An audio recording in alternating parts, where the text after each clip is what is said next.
अस्सलामु अलैकुम व रहमतुल्लाहि व बरकातुहू।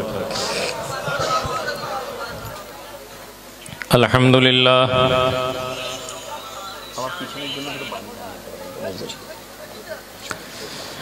अल्हम्दुलिल्लाहि नहमदुहु व नस्तईनुहु व नस्तगफिरुहु व नऊज़ु बिल्लाहि मिन शुरूरि अनफुसिना व मिन सय्यिआति अअमालिना।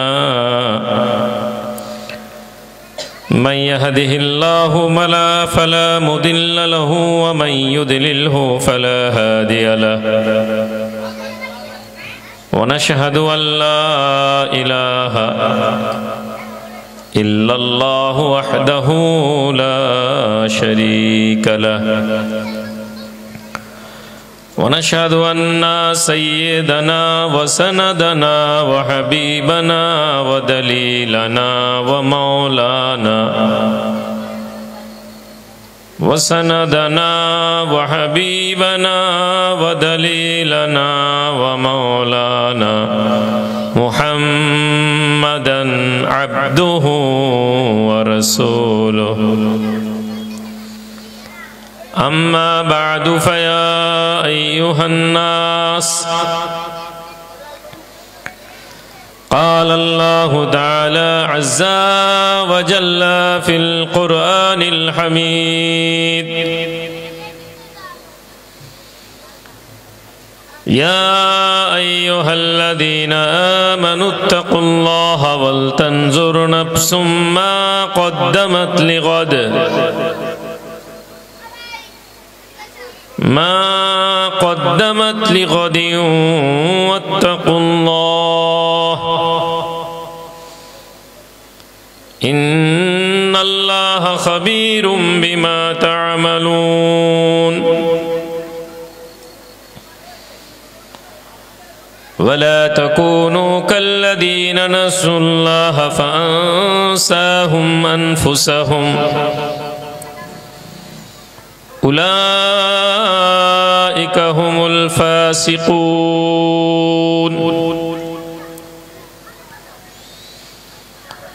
ला यस्तवी अस्हाबुन नारि व अस्हाबुल जन्नह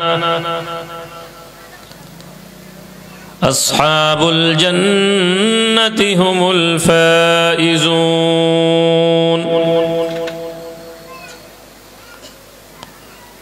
वक़ाल अल्लाहु तआला अज़्ज़ा व जल्ला फ़िल क़ुरआनिल हमीद। हुवल्लज़ी बअस फ़िल उम्मिय्यीन रसूलन मिनहुम यत्लू अलैहिम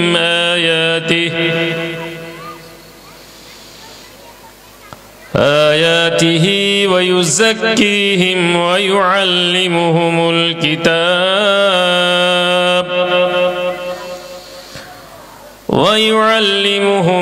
किताब वल हिकमा व इन कानू मिन क़ब्लु लफ़ी ज़लालिम मुबीन।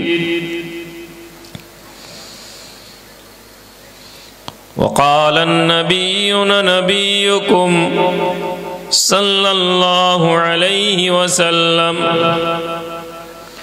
अल अरवाहु जुनूदुम मुजन्नदा फमा तअरफ़ मिन्हा इअतलक वमा तनाकर मिन्हा इख्तलफ़ा औ कमा क़ाल सल्लल्लाहु अलैहि वसल्लम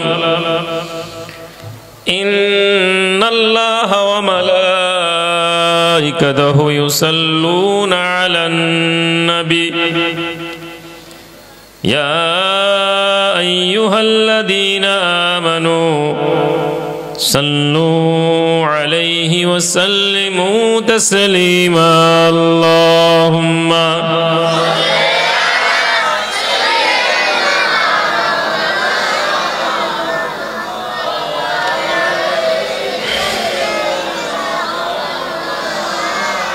अल्लाहुम्मा सल्लि अला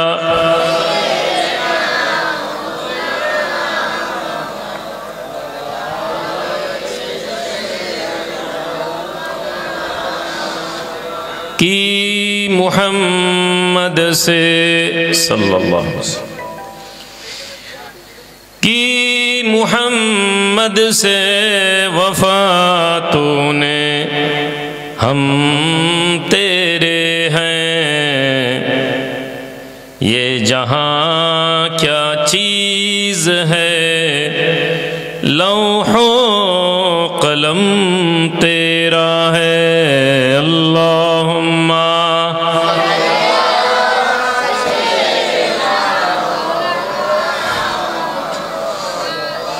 वलाले खुदाया बहक़्क़े बनी फातिमा, खुदाया बहक़्क़े बनी फातिमा के बरकौले ईमा कुनम खात्मा, अगर दावतम रद कुनी वर कबूल, मनो दस्तो दामने आले रसूल। अल्लाहुम्मा सल्ले अला वअला आले।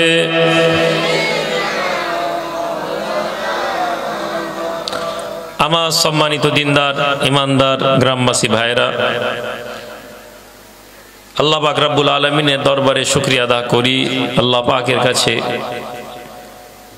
লক্ষ কোটি শুকরিয়া আমরা আদা করি যে আপনাকে আমাকে আমাদেরকে বসতে দিয়েছেন এখানে মজলিসে। বাবু একটু ব্যাসটা মাইকম্যান কমিয়ে দাও তো। এবং এই মজলিসে আপনাকে আমাকে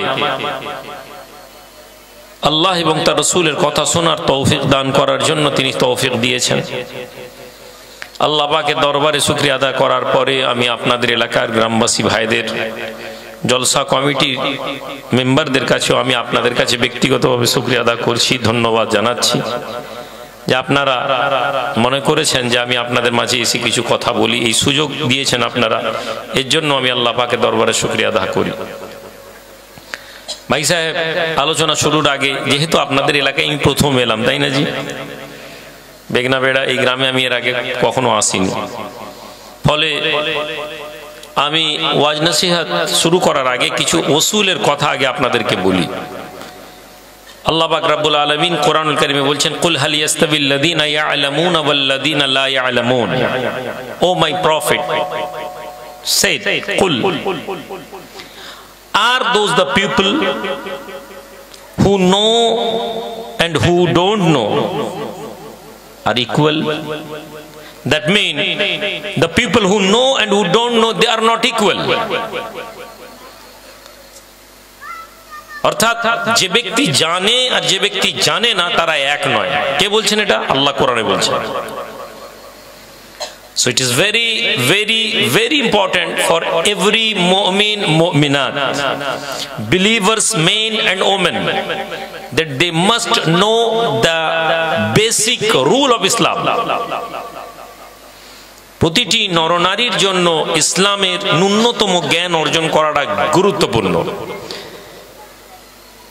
As our Prophet Muhammad Rasulullah sallallahu alaihi wasallam said, the seeking of knowledge, it is a mandatory, it is a compulsory for every believers, men and women. Seeking of knowledge is mandatory, বাধ্যতামূলক জ্ঞান অর্জন করা। হাদিসের মধ্যে আল্লাহ নবী বলেছেন, তালাবুল ইলমি ফরিদাতুন আলা কুল্লি মুসলিম ওয়া মুসলিমা।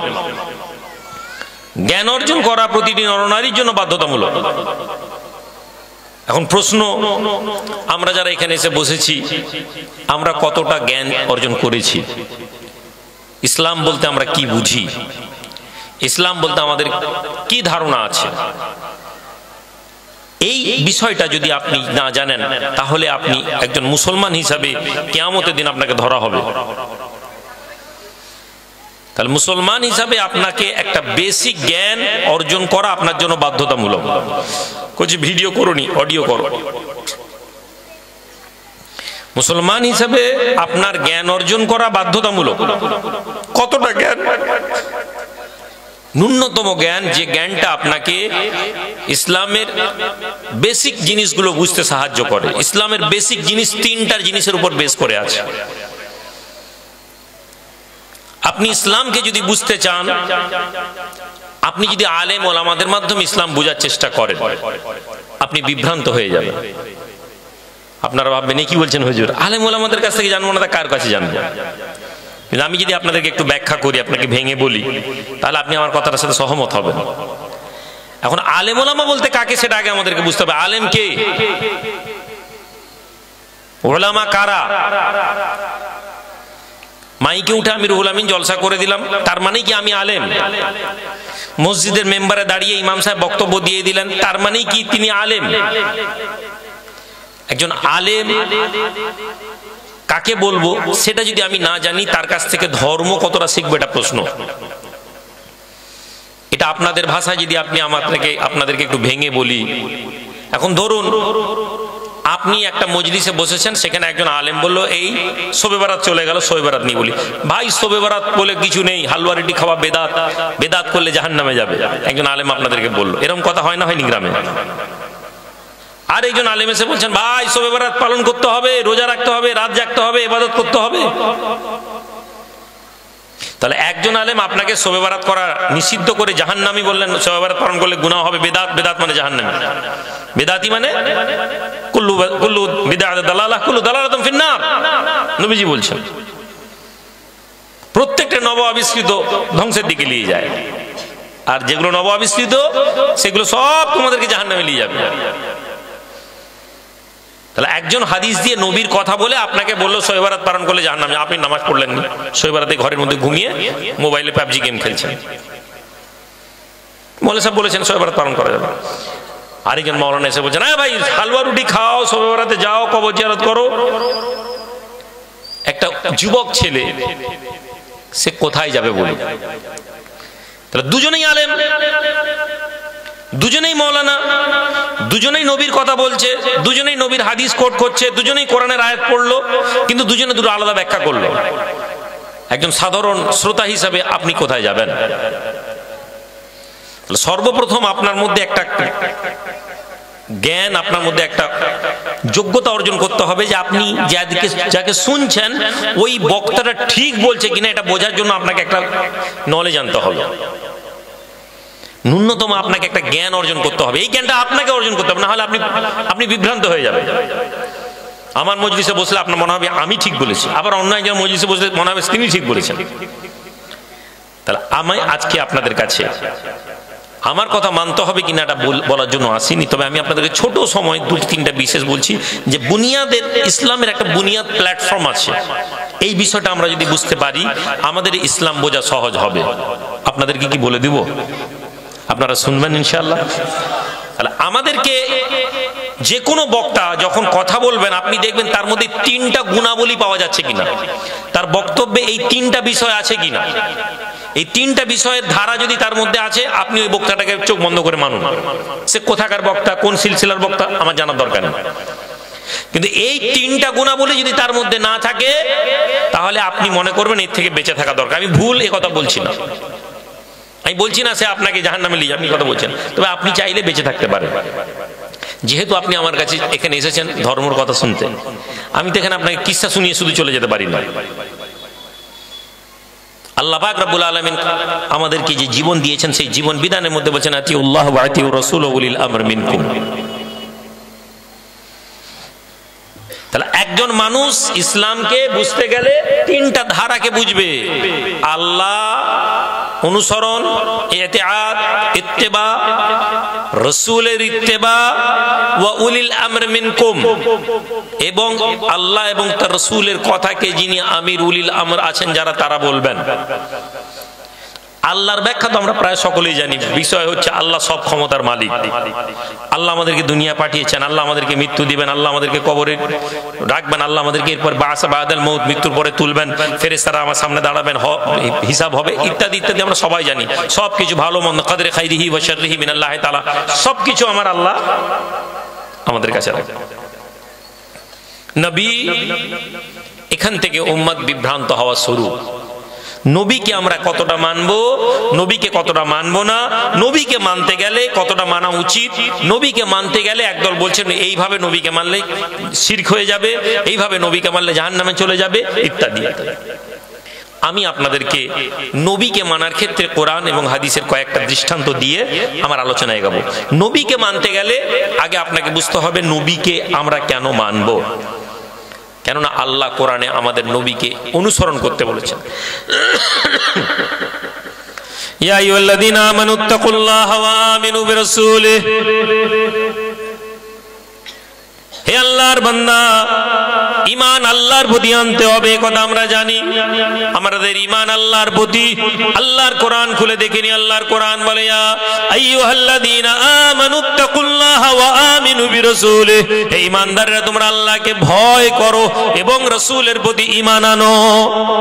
সুবহানাল্লাহ বলবেন না? ঈমান কার প্রতি আনবো?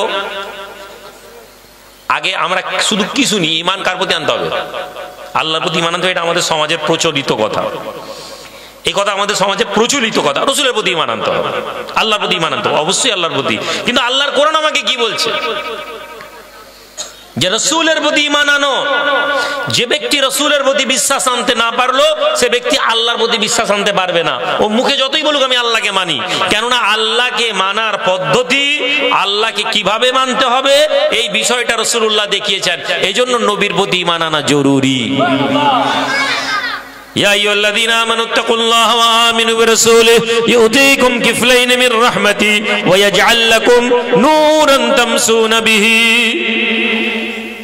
হে যুবকেরা, জওয়ানেরা, বেগনাবাড়ির মানুষেরা, আল্লাহওয়ালা যুবক জওয়ানেরা, শুনে নাও, যদি তুমি আল্লাহর প্রতি ঈমান আনো এবং রাসূলের প্রতি ঈমান আনো, আল্লাহর কোরআন বলে ইউতিকুম কিফলাইন মির রাহমাতি, আমি আল্লাহ তোমাদেরকে আতা করব, তুমকো আতা কিয়া যাবেগা, তোমাদেরকে আতা করা হবে আল্লাহর রহমত থেকে দ্বিগুণ পরিমাণ। কি আতা করা হবে? আল্লাহর রহমত থেকে দ্বিগুণ পরিমাণ তোমাদেরকে আতা করা হবে। ওয়া ইয়াজআল লাকুম নূরান তামসুনা বিহি, যে ব্যক্তি আল্লাহর প্রতি ঈমান এনেছে, রাসূলের প্রতি ঈমান এনেছে, তারা আল্লাহর নূরের সমুদ্রের মধ্যে বিচরণ করবে। সবচেয়ে বেশি রাসূলের প্রতি ঈমান কারা এনেছিলেন? সাহাবারা, তাই না জি? সাহাবাদের ঈমান নবীর প্রতি বেশি না আমাদের? সাহাবাদের ঈমান বেশি, সাহাবারা চোখে দেখেছেন। কিন্তু আপনি আমি যদি নবীর উপরে ঈমান আনার বিশ্বাস রাখি, নবী আপনাকে আমাকে সংবাদ দিয়ে গেছেন, নবীজি আপনার আমার ব্যাপারে কি বলেছেন শুনে নেন, তারপরে আপনি কাজ করবেন। আগে আপনাকে ফল বলে দেওয়া হচ্ছে।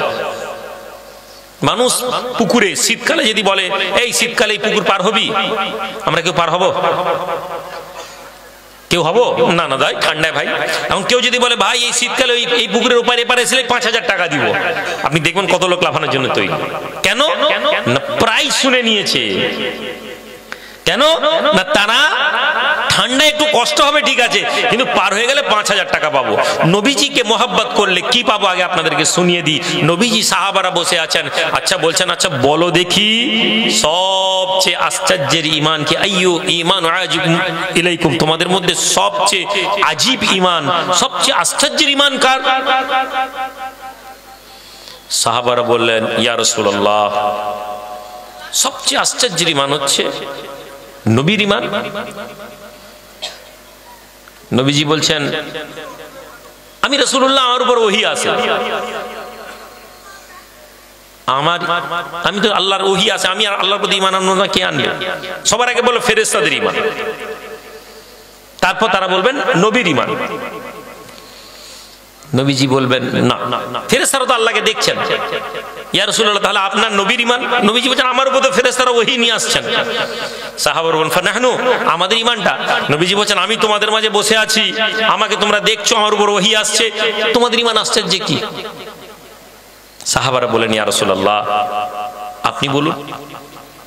রাহমাতুল লিল আলামিন বলেন আমার সাহাবারা, একটা জামানা আসবে, একটা সময় আসবে যখন আমি রাসূলুল্লাহ দুনিয়ার মাঝে থাকবো না, তোমরাও থাকবে না, কিন্তু জেনে নাও ওই সময় আমি নবীর কথা থাকবে কিছু সাহিফাতে, কিছু কিতাবের মধ্যে, কিছু গ্রন্থের মধ্যে আমি রাসূলুল্লাহর প্রতি ঈমান আনার কথা বলা থাকবে। আর মুসলমানদের একটা শ্রেণী, একটা দল ওই কথাগুলো পড়বে আর আমি রাসূলুল্লাহর প্রতি মজবুতির সাথে ঈমান আনবে। আল্লাহর দরবারে আমি রাসূলুল্লাহ জানিয়ে দিই তাদের ঈমানটা সবচেয়ে বেশি আশ্চর্যের ঈমান। সুবহানাল্লাহ। সাহাবার নবী। এখন কেউ যদি এসে বলে বুখারীর হাদিসটা তো সঠিক না, আপনি প্রমাণ করতে পারবেন? বুখারীতে যে হাদিস আছে এটা নবীজির কথা, প্রমাণ করতে পারবেন? আমরা পারবো না। বিশ্বাস করেছি নবীর কথা। কি ভাই কথা বুঝছেন না বুঝেননি? আমরা বিশ্বাস করেছি আবু দাউদের হাদিসটি আমরা বিশ্বাস করেছি। নবীজি বলেছেন ওদের কাছে আমি নবীও থাকবো না, তোমরাও থাকবে না, কিন্তু ওদের কাছে কিছু সাহিফা যাবে, কিছু কিতাব যাবে, কিছু গ্রন্থ যাবে, ওতে আমি নবীর কথা লেখা থাকবে। ওরা ওটাকে বিশ্বাস করে আমি নবীর প্রতি ঈমান আনবে। শুনে না আমি রাসূলুল্লাহ জানিয়ে দিচ্ছি তাদের প্রতি সবচেয়ে আশ্চর্যের ঈমান। নবীজির পরে আবার আপনারা আমার জন্য সুসংবাদ দিচ্ছেন, বলছেন তোমরা যারা আমার প্রতি ঈমান এনেছো কারা? সাহাবারা। আমি রাসূলুল্লাহ তোমাদের উপরে সালামতি পাঠ করছি, তোমাদের জন্য দোয়া চাইছি, শান্তির দোয়া চাইছি। আমার সাহাবা, আমি নবী দুনিয়া থেকে চলে যাব, একটা জামানা আসবে যে লোক নবীকে মানতে চাইবে না, একটা সময় আসবে লোক নবীকে নিজের মতন মনে করবে, একটা জামানা আসবে লোক নবীকে নিজের লোক মনে করবে, একটা সময় আসবে লোক নবীকে বলবে নবী মরে গেছেন, একটা জামানা আসবে লোক বলবে নবী কিচ্ছু করতে পারবে না, একটা জামানা আসবে যখন লোক বলবে রাসূলুল্লাহ দুনিয়া থেকে চলে গেছেন, রাসূলুল্লাহ ব্যাস খতম, নবী শুধু কলমা পড়তে হবে, নবী আমাদের ভালো মন্দ করতে পারবে না। নবীজি বলেন এই সময় একটা সময় আসবে লোক আমি নবীকে বিশ্বাস করবে, আমার কথাকে বিশ্বাস করবে, আমার প্রতি ইয়াকিন রাখবে, আমার প্রতি ভরসা রাখবে। হে সাহাবারা শুনে নাও, ওই লোকেদের জন্য আমি রাসূলুল্লাহ 7 বার সালামতি পাঠ করছি। সুবহানাল্লাহ। নারে তাকবীর, নারে সালাত। তাহলে নবীজিকে আমাদেরকে ভালোবাসতে হবে। নবীজিকে আপনার আমার চোখে নবী হচ্ছেন একজন মানুষ। নবীকে দুনিয়াতে আল্লাহ কোরআনে পাঠিয়েছেন, হুয়াল্লাযী বা'আসা ফিল উম্মিয়িনা রাসূলাম মিনহুম ইয়াতলু আলাইহিম আয়াতিহি ওয়া ইউযাক্কিহিম ওয়া ইউআল্লিমুহুমুল কিতাব। হে বিশ্ববাসীরা, তোমাদের মাঝে একজন নবীকে আল্লাহ কোরআনে বলেন আমি পাঠিয়েছি, ওই মক্কার উম্মিদের মাঝ থেকে, মক্কার অজ্ঞ মূর্খ জাহেলদের মাঝ থেকে একজন নবীকে পাঠানো হবে। এই নবী তোমাদেরকে কি করবেন না, ওয়া ইউযাক্কিহিম, তোমাদেরকে পবিত্র করবেন, জিনা থেকে তোমাদেরকে পবিত্র করবেন, মদ থেকে করবেন, খারাপ কাজ থেকে করবেন, অন্যায় থেকে করবেন, পরচর্চা থেকে মুক্ত করবেন, অন্যের বিবির দিকে, অন্যের স্ত্রীর দিকে, অন্য মহিলার দিক থেকে তোমাদের চোখকে হেফাজত করা হবে, তোমাদের জবানকে হেফাজত করা হবে, তোমাদের চোখকে হেফাজত করা হবে। রাসূলুল্লাহ তোমাদের জন্য দুনিয়ার জমিন সবচেয়ে ভালো জমিন বানিয়ে দিবেন এবং ওয়াইউআল্লিমুহুমুল কিতাব, তোমাদেরকে কিতাবের কথা জানানো হবে। আমি রুহুল আমিন চাইলে ওয়াজ শুরু করিতে পারতাম। কেন আমি কোরআনের কথা বলছি আপনাদেরকে? কেননা নবী মক্কার লোকেদেরকে কিতাব মানে কোরআনের খবর দিয়েছেন।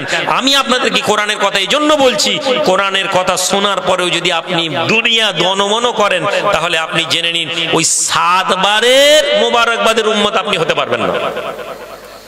আপনি ওই উম্মতদের মধ্যে হতে পারবেন না যে উম্মত নবীজিকে সাহাবারা যে বিশ্বাসের মধ্যে বিশ্বাস এনেছিলেন, ওই বিশ্বাস আনতে পারবেন না।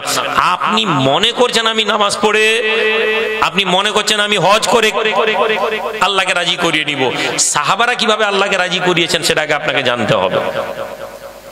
তাহলে নবীর ব্যাপারে যদি ধারণা স্বচ্ছ না থাকে, ইসলামের ব্যাপারে আমাদের ধারণা স্বচ্ছ থাকবে না। আমাদের কাছে ইসলাম কি? আজকে একজন লোককে বলেন ইসলাম কি ভাই, একজন ছেলে বলবে ইসলাম মানে নামাজ পড়তে হবে, রোজা রাখতে হবে, হজ করতে হবে। কি ভাই কথা ঠিক না ভুল বলছি? আজকে আপনার আমার কাছে ইসলাম বলতে কি বুঝায়? নামাজ, রোজা, হজ, জাকাত এগুলো।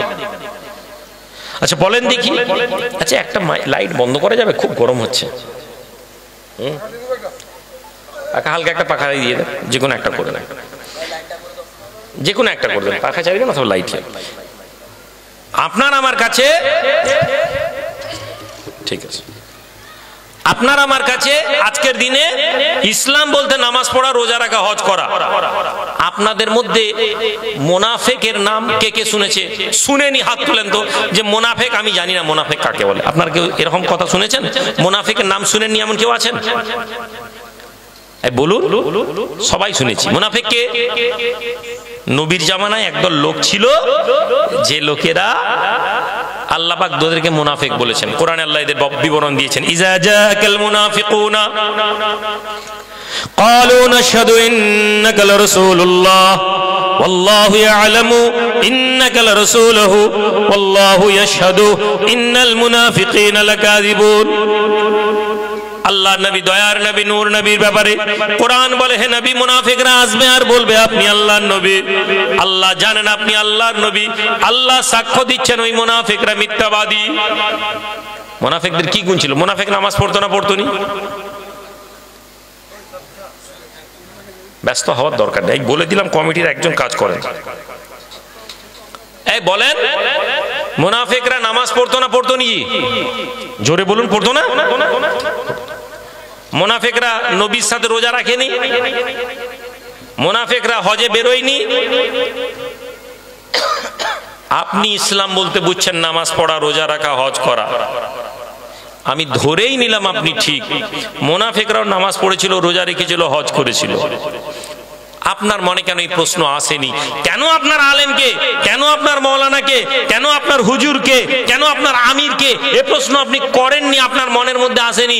হুজুর সাহেব, আমির সাহেব, আপনি যে বলছেন নামাজ পড়লে জান্নাতে যাব, আচ্ছা বলেন তো মুনাফিকরাও তো নামাজ পড়েছিল, তাহলে কি ওরাও জান্নাতে যাবে? আপনি প্রশ্ন এই জন্য করেননি কারণ আপনি ধর্ম জানেন না। আপনার কাছে ধর্মের কোনটা গভীর এবং কোনটা হালকা এটা বোঝেননি। ফলে আপনি যে নামাজ পড়ছেন, কালকে আপনার মাথায় এই প্রশ্নটা এসে গেলেই আপনি নামাজ পড়ার আগে আর কিছু জিনিসের ব্যাপারে বুঝতেন। কেন, যদি নামাজ পড়ে, যদি রোজা রেখে, যদি হজ করে, যদি হুজুর এসছেন মিলাদ পড়ে নবীর নামে ইয়া নবী সালাম আলাইকুম পড়ে দিলে জান্নাত পাওয়া যেত, তাহলে মুনাফিকরা জান্নাতি হতো। তাহলে মুনাফিকদের মধ্যে একটা জিনিস ছিল না, একটি কাজ ছিল না, সেটা হচ্ছে তারা নবীকে মানত না। তারা নবীর কথাকে অন্তর থেকে বিশ্বাস করত না। তারা মুখে বলতো আমরা নবীকে মানি, কিন্তু তারা নবীকে মানত না। আপনার এবং আমার মাঝে যদি এই অবস্থাটা হয়, তারা মনে করতো নবী তাদের মতন মানুষ, তারা বলতো মুনাফিক অনেক চালাক লোক, মুহাম্মদ অনেক চালাক লোক। ইমানদাররা নবীকে কিভাবে দেখেছে, ওইভাবে যদি আপনি না দেখেন ইমানদারকে,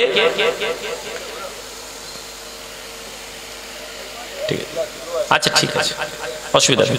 আবু বকর সিদ্দিক, সাইয়েদনা উমর, সাইয়েদনা আলী, সাইয়েদনা উসমান ইবনে আফফান সহ সাহাবারা কিভাবে দেখতেন, ওইভাবে আপনাকে আমাকে নবীকে দেখতে হবে। নবীর ব্যাপারে তারা এই বিশ্বাস করতেন। কোরআনের আয়াত, ঠিক আছে ঠিক আছে, বাস বাস, আর কিচ্ছু না, আর কিচ্ছু না। ভাই আমার, আল্লাহ নবী দয়ার নবী নূর নবীর প্রতি সাহাবাদের ভাবনা কেমন ছিল? আল্লাহর কোরআন তাদেরকে হুকুম দিয়েছে, ইয়া আইয়ুহাল্লাযীনা আমানু লা তারফাউ আসওয়াতাকুম ফাওকা সাওতিন নবী। কথা আর বাড়াবাড়ি করবেন না, আমি তো বললাম ছেড়ে দেন, ব্যাস। ইয়া আইয়ুহাল্লাযীনা আমানু লা তারফাউ আসওয়াতাকুম ফাওকা সাওতিন নবী। হে ঈমানদারেরা, তোমরা নবীর কণ্ঠস্বরের উপরে নিজেদের গলার আওয়াজটা বাড়িও না, এটা আল্লাহর কোরআনের হুকুম। নবীকে, হে মুসলমানেরা, তোমাদেরকে জানানো হচ্ছে, হে মুসলমানেরা তোমরা জেনে নাও, বেগনাবাড়ি ছেলেরা নবীর ব্যাপারে তোমাদের ধারণা করে নাও, না হলে তোমাদের ইবাদত তৈরি হবে না। ধর্ম যে কোনো জায়গা থেকে শিখো, ধর্ম যে কোনো সিলসিলা থেকে শেখো, ধর্ম যে কোনো দরবার থেকে শিখো। আমি রুহুল আমিন তোমাদেরকে কোনো দরবারের প্রচার করতে আসেনি, কিন্তু আমি যেটা বলতে এসেছি কোরআন এবং হাদিসের আলোকে জেনে নাও নবীর ব্যাপারে তোমার কি ধারণা থাকবে। নবীর গলার কণ্ঠের উপরে আল্লাহ হুকুম দিচ্ছেন, তোমরা গলার আওয়াজ বাড়িও না। ওয়ালা তাজরু লাহু বিল কওলি কাজাহরি বা'দুকুম লিবা'দিন আন তাহবাত আমালুকুম ওয়া আনতুম লা তাশউরুন। আল্লাহর কোরআন বলছে, হে বিশ্ববাসীরা, হে ঈমানদারেরা, তোমরা নবীর সাথে ওই মুআমিলাত করো না, কাজাহরি বা'দুকুম লিবা'দিন। তোমরা একে অপরের সাথে যেমন মুআমিলাত করো, একে অপরের সাথে যেমন গল্প করো, একে অপরের সাথে যেমন ঠাট্টা করো, একে অপরের সামনে যেমন বসে থাকো, নবীর সামনে তোমরা এই মুআমিলাত করো না। নবীর সামনে গলা আওয়াজ দিয়ে কথা বললে, নবীকে তোমরা তোমাদের মতন মনে করলে, যদি এরকম ভাবো, আল্লাহর কোরআন বলছে আন তাহবাতা আমালুকুম, আমি আল্লাহ তোমাদের আমলকে ধ্বংস করে দেব।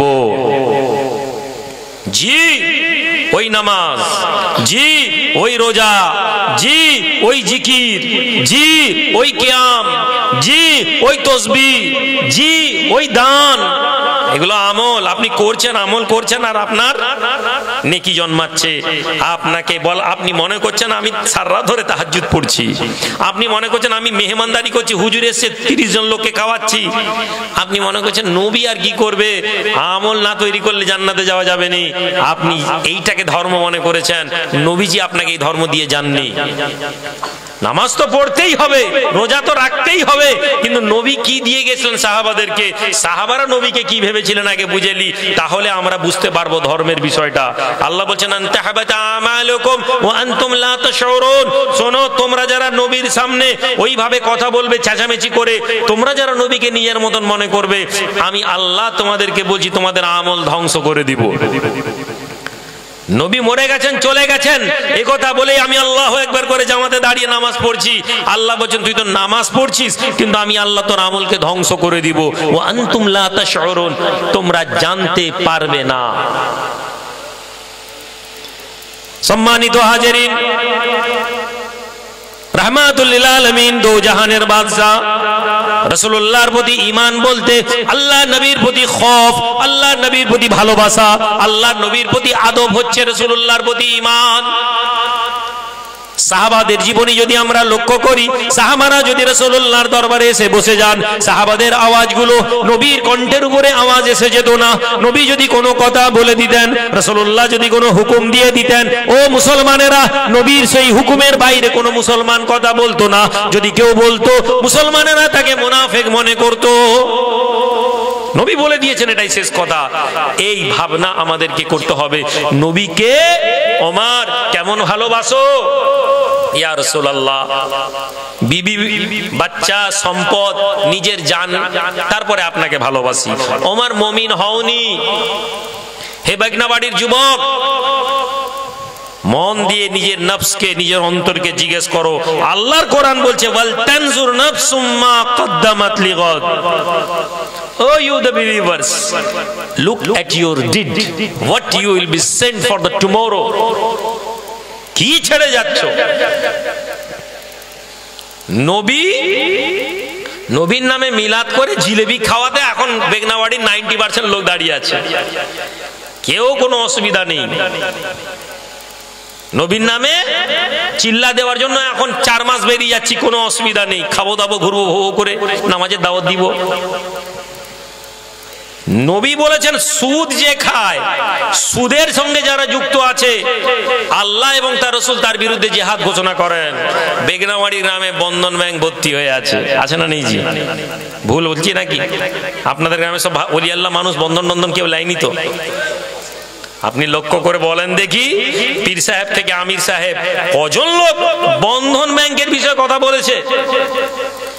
কজন লোক সুদের বিরুদ্ধে কথা বলে? একটা সুদ, আমরা ভারতবর্ষে বাস করি, মজবুরিতে একটা সুদ নেওয়া উচিত না। আপনি বড় ব্যবসায়ী হয়ে গেছেন, 10 কোটি টাকা, 20 কোটি টাকা, 50 লাখ টাকা আপনার ব্যবসা করে হালাল পয়সা ইনকাম করছেন, সরকার বলছে ওর লোন নিয়ে ওকে ট্যাক্স দে। গভর্নমেন্ট আপনাকে সুদ নিতে বাধ্য করায়, ওর নামে একটা করে দেবে, মজবুর। ঘরে আপনার বিবি, আপনার বাচ্চা, আপনার বউ, আপনার মা, আপনার ফুপু, আপনার চাচি, আপনার খালা মিলে একটা গ্রুপ বানিয়ে 1 লাখ টাকা লোন নিল, 2 লাখ টাকা নিয়ে এসে ঘরের মধ্যে একটা ফ্রিজ কিনছে, একটা এসি লাগাচ্ছে, একটা টিভি লাগাচ্ছে, তারপর প্রত্যেক মাসে কিস্তি দিচ্ছে। গরিব হয়ে যাচ্ছে, সংসারের মধ্যে অভাব। এইখানে নবীর মোহাব্বতের লোক পাওয়া যাবে না। জোরে আমিন না আস্তে আমিন? বেরহমাতিকা ইয়া আরহামার রাহিমিন না বাহাক্কে লা ইলাহা ইল্লাল্লাহ? কি বলে জোরে, কি বলে 4 রাকাতের পরে দোয়া না, দোয়া নয়। এই নিয়ে মুসলমান সমাজের আলেমেরা মাথা ফাটিয়ে ফেলছে। মুসলমান সমাজের আলেমের কারো মাথা ব্যথা নেই যে গ্রামে পুরো বন্ধন ঢুকে গেছে, চলো আমরা এর বিরুদ্ধে লড়াই করি। বন্ধন যে ঘরে আছে, আমি ইমাম সাহেব সে ঘরে খাবো না, আমি হুজুর সাহেব ওই ঘরে যাব না, আমি আমির সাহেব ওই লোকের সাথে সম্পর্ক করবো না। তুমি ইচ্ছা করে তোমার বউ বন্ধনে গিয়ে, বাইরে ব্যাংকে গিয়ে এ করে। ধর্মের কোথায় আমরা পিছিয়ে আছি এবার বুঝে আসছে না? আসছে নিজি? কথা বুঝতে পারছেন না পারেননি? এই যে জায়গাটার কথা বলছি, এই জায়গাটার কেউ খেয়াল নেই। গোটা গ্রামে 20টা মদখোর আছে, ধরে নিলাম 10টা মদখোর আছে, মাতাল আছে। গোটা গ্রামের কাউকে দেখবেন না ওই মাতালদের বিরুদ্ধে কোনো সালিসি ডেকেছে। খুব ভুল না বললে এইসব এই সাদা দাড়ি লোকগুলোকে জিজ্ঞেস করুন, 20 বছর 25 বছর আগে গ্রামে কারো হিম্মত ছিল মদ খেয়ে এসে গ্রামে চিল্লানোর? কারো হিম্মত নেই। সমাজ বয়কট করে দিবে, গ্রাম বয়কট করে দিবে। ওরে বাপরে, এখন ভোটের আগে নেতারা ডেকে বলছে আরে খা খা, কিছু হবে না, ভিটামিন জল আছে, খা। গ্রামের কোনো আমির সাহেব, মৌলানা সাহেব, পীর সাহেবের কোনো টেনশন নেই যে বেগনাবাড়ি গ্রামের ছেলেরা মাতাল হয়ে যাচ্ছে। আমি হুজুরের কথা বলতে পারছি না, তোমার মসজিদের গ্রামের মধ্যে মাতাল ছেলেরা জলসা কমিটিতে এসে দুটো মদখোর লোক, আমি ওই জলসা নেব না। আমির সাহেবের ওইখানে মেহনত করার কোনো দরকার নেই যে মাতাল ছেলে সুদখোর ছেলেকে আটকাতে হবে, এটা নিয়ে চিন্তা নেই। নবী জিন্দা না মুর্দা, নবী নূরের না মাটির, এই নিয়ে মুসলিম সমাজ লড়াই করছে, এই নিয়ে মুসলমান সমাজের জলসা চলছে। সম্মানিত হাজিরিন, রাসূল আরবীর প্রতি আমাদের ভাবনাকে রাখতে হবে। নবীর প্রতি সাহাবারা কেমন ভাবনা রেখেছেন? আল্লাহ নবীর দুনিয়া জমিনে ইতিম ছেলে এসে পৌঁছে গেছে, ইয়া রাসূলুল্লাহ, প্রতিবেশী বড় কষ্ট দেয়, প্রতিবেশী বড় আঘাত করে। হুজুর, আপনার এই প্রতিবেশী এই সাহাবী একটি গাছের সাথে আমার গাছ মিলে যায়, সীমানার মধ্যে কোনো ধুধু দেওয়া নেই, সীমানার মধ্যে কোনো বেড়া তার দেওয়া নেই, সীমানার মধ্যে কোনো চাল নেই, যে কারণে এই ব্যক্তির সাথে আমার প্রায় ঝগড়া লাগে। ইয়া রাসূলুল্লাহ, ইয়া হাবিবাল্লাহ, হুজুর আপনি যদি অনুমতি দেন, ওই লোকটা যদি এই বাঁকা জায়গাটা, সীমানার এই জায়গাটাকে ঠিক করে দেয়, তাহলে আমি আমার পাঁচিল দিয়ে দিব, আর তাহলে অশান্তি হবে না। নবীজি দাঁড়িয়ে ওই লোকটাকে বলছেন, এই তুমি একে এই জায়গাটা দিয়ে দাও, দিয়ে সোজা করে নাও। ওই সাহাবী বলছেন, ইয়া রাসূলুল্লাহ আমি দেব না। নবীজি আবার বললেন, তুমি দাও, এই এতিম ছেলেকে দিয়ে দাও, আমি নবী তোমার জন্য দোয়া চাইছি, আল্লাহ তোমাকে জান্নাতে ঘর দিবেন। কত বড় কথা! সাহাবী, ইয়া রাসূলুল্লাহ আমি দেব না। সাহাবারা পাশ থেকে ওকে বলেন, আরে তুমি কি লোক, একটা সামান্য এইটুকুন জায়গা, গাছের একটা সীমানা ঠিক হবার জন্য একটা বাঁকা জায়গা দিতে পারছো না? নবীজি তোমার জন্য জান্নাতে দোয়া চাইছেন। না, আমি দেব না। এমন সময় একজন সাহাবী উঠলেন, উঠে বললেন, ইয়া রাসূলুল্লাহ, ওই এতিম ছেলেটাকে যদি এই গাছটা অন্য কেউ করে দেয়, জায়গাটা যদি সোজা করে কেউ করে দেয়, তাহলে কি জান্নাতে সেও ঘর পাবে?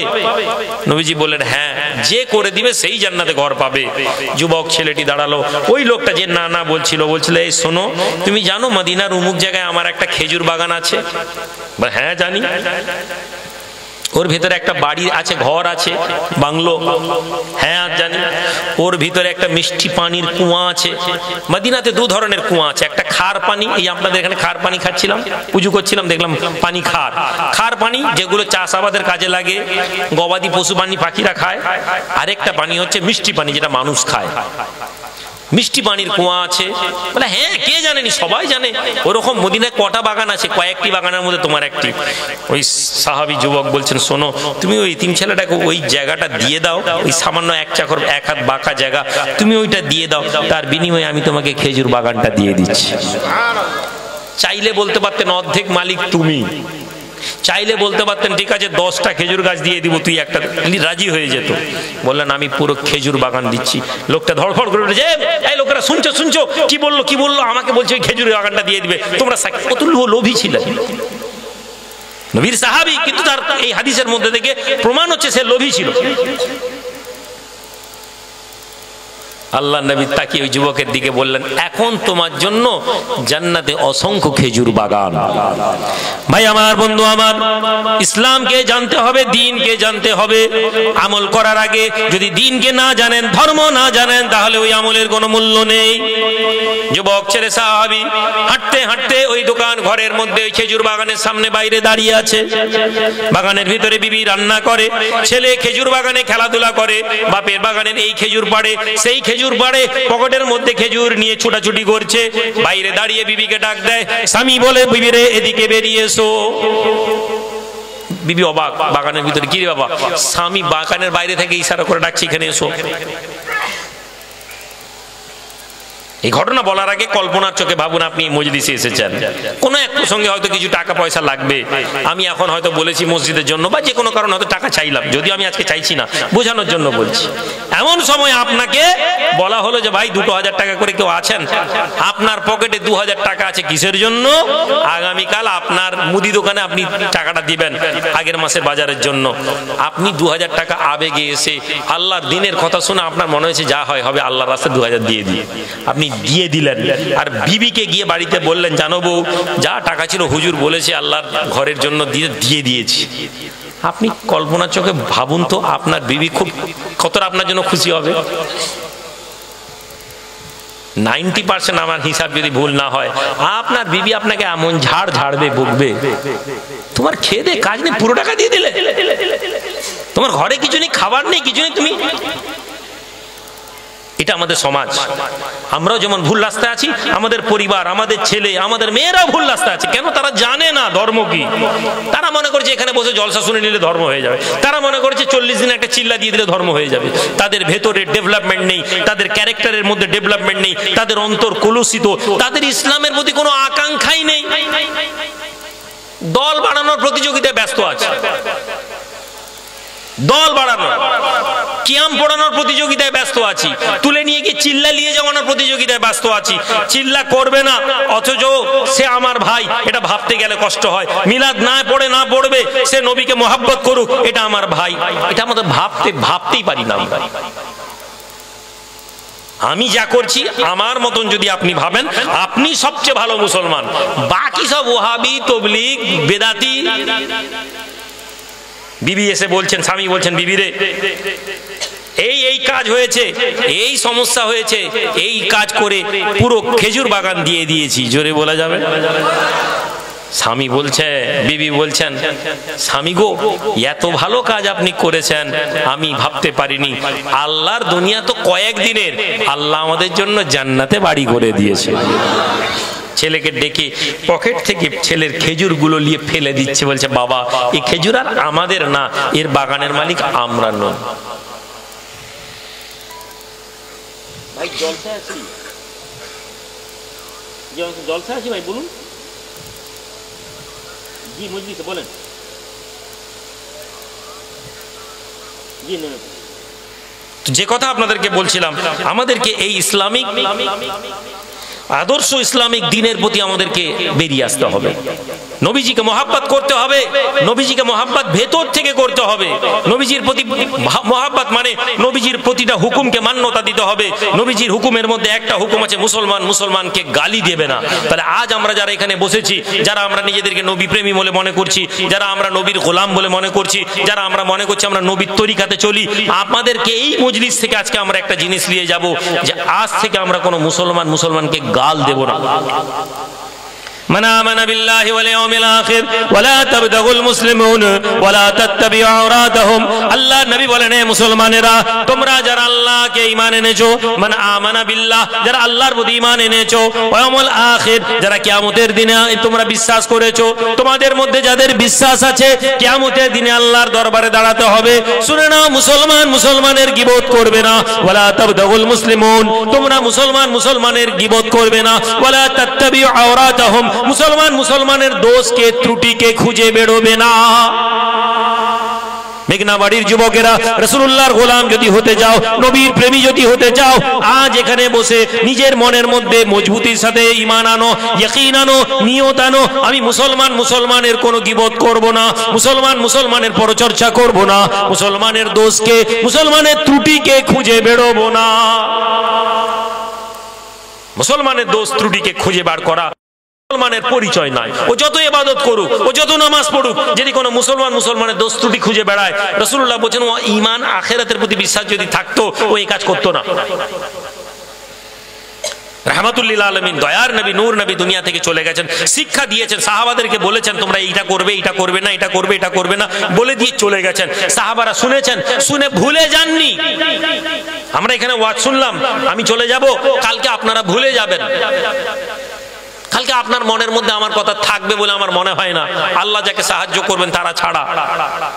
কেননা আমরা এখানে এসে বসিনি এজন্য যে আমাদের জীবনকে পরিবর্তন করব। আমরা এখানে এজন্য বসিনি যে আমাদের চরিত্রকে আমরা পাল্টাবো। একটা ছেলে মেয়ের সাথে গল্প করে না, একটা ছেলে মেয়ের দিকে তাকায় না, তার মানেই তার চরিত্র ভালো, এরকম ভাবার দরকার নেই। চরিত্র ভালো হওয়ার একটা গুণ তার মধ্যে আছে। একটি লোক, একটি ছেলে, একটি যুবক মেয়ের সাথে গল্প করে না, মেয়ের দিকে তাকায় না, কিন্তু চা দোকানে বসে বসে অন্যের পরচর্চা করে, ও লোকের চরিত্র ভালো না।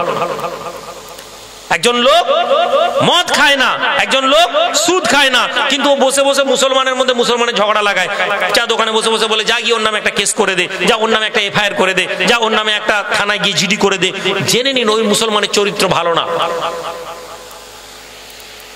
সাইয়েদনা ওমর ইবনে খাত্তাব রাদিয়াল্লাহু তাআলা আনহু, আমিরুল মুমিনিন ওমর ইবনে খাত্তাব রাদিয়াল্লাহু তাআলা আনহু রাতের অন্ধকারে একটা হাতে লণ্ঠন নিয়েছেন। হাতে লণ্ঠন নিয়ে সঙ্গে সাইয়েদনা মুআজ আছেন। হাঁটতে হাঁটতে মদিনার গলি দেখছেন, মদিনার রাস্তাগুলো দেখছেন। রাতের বেলা কেউ কিছু আছে নাকি? রাতের বেলা কেউ কিছু কষ্টের মধ্যে আছে নাকি?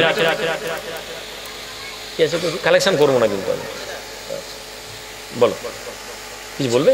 ও আচ্ছা আচ্ছা। রাতের অন্ধকারে আমিরুল মুমিনিন লণ্ঠন নিয়ে ঘুরছেন। ঘুরতে ঘুরতে ঘুরতে ঘুরতে ঘুরতে ঘুরতে ওমরের লক্ষ্য পড়লো একটি ঘরের মধ্যে আলো জ্বলছে টিপ টিপ করে। এত রাতে মদিনায় কার ঘরে আলো জ্বলে? ইশার নামাজের পরে ওমর ছড়ি নিয়ে ঘুরতেন। হে যুবক, সমাজ বদলাতে চাও? এখানে তোমার কোনো নেতা নেই। তুমি ভোট দিয়ে কাউকে এমএলএ বানাতে পারো, ভোট দিয়ে কাউকে পঞ্চায়েত বানাতে পারো, কিন্তু জেনে নাও সে তোমার নেতা নয়। আজকের দিনে মসজিদের ইমাম, তো আমার তো দুঃখ লাগে, ইমামের দোষ কি? ইমামকে আমরা সে ক্ষমতাই দিই। মুসলমানদের যদি নেতা থাকতো, গ্রামের মধ্যে যদি আমরা একটা মোড়ল বানাতাম, গ্রামের মধ্যে আমরা যদি একটা রাইস বানাতাম, গ্রামের মধ্যে আমরা যদি একটা সরপঞ্চ বানাতাম, আমাদের ইসলামিক সমাজগুলো ধ্বংস হতো না। তারা কি করেছে? তারা আমাদেরকে স্বাধীন করে দিয়েছে। যে যার ব্যক্তিগত জীবন, কে কেন তুমি কে বলবে? যে যার ব্যক্তিগত জীবন। সরকার বলছে অন্যের বউকে নিয়ে পালিয়ে গেলে কোনো অপরাধ না।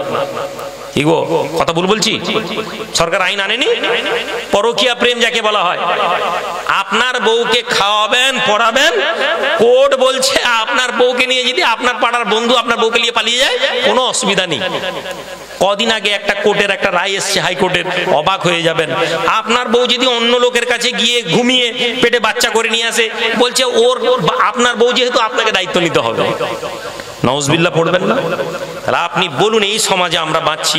আপনি মনে করছেন ইমান এত সহজ? মসজিদে গিয়ে ডবাডব করে সিজদা দিয়ে দিলাম আর ভাবলাম আমার থেকে কামেল ইমানের কেউ নেই। সারা বছর মসজিদে গেলেননি, এই জলসা হুজুর এসছেন ইয়া নবী সালাম আলাইকুম পড়ে তাবারুক খেয়ে নিয়ে আপনি মনে করছেন আপনার ইমান খুব মজবুত।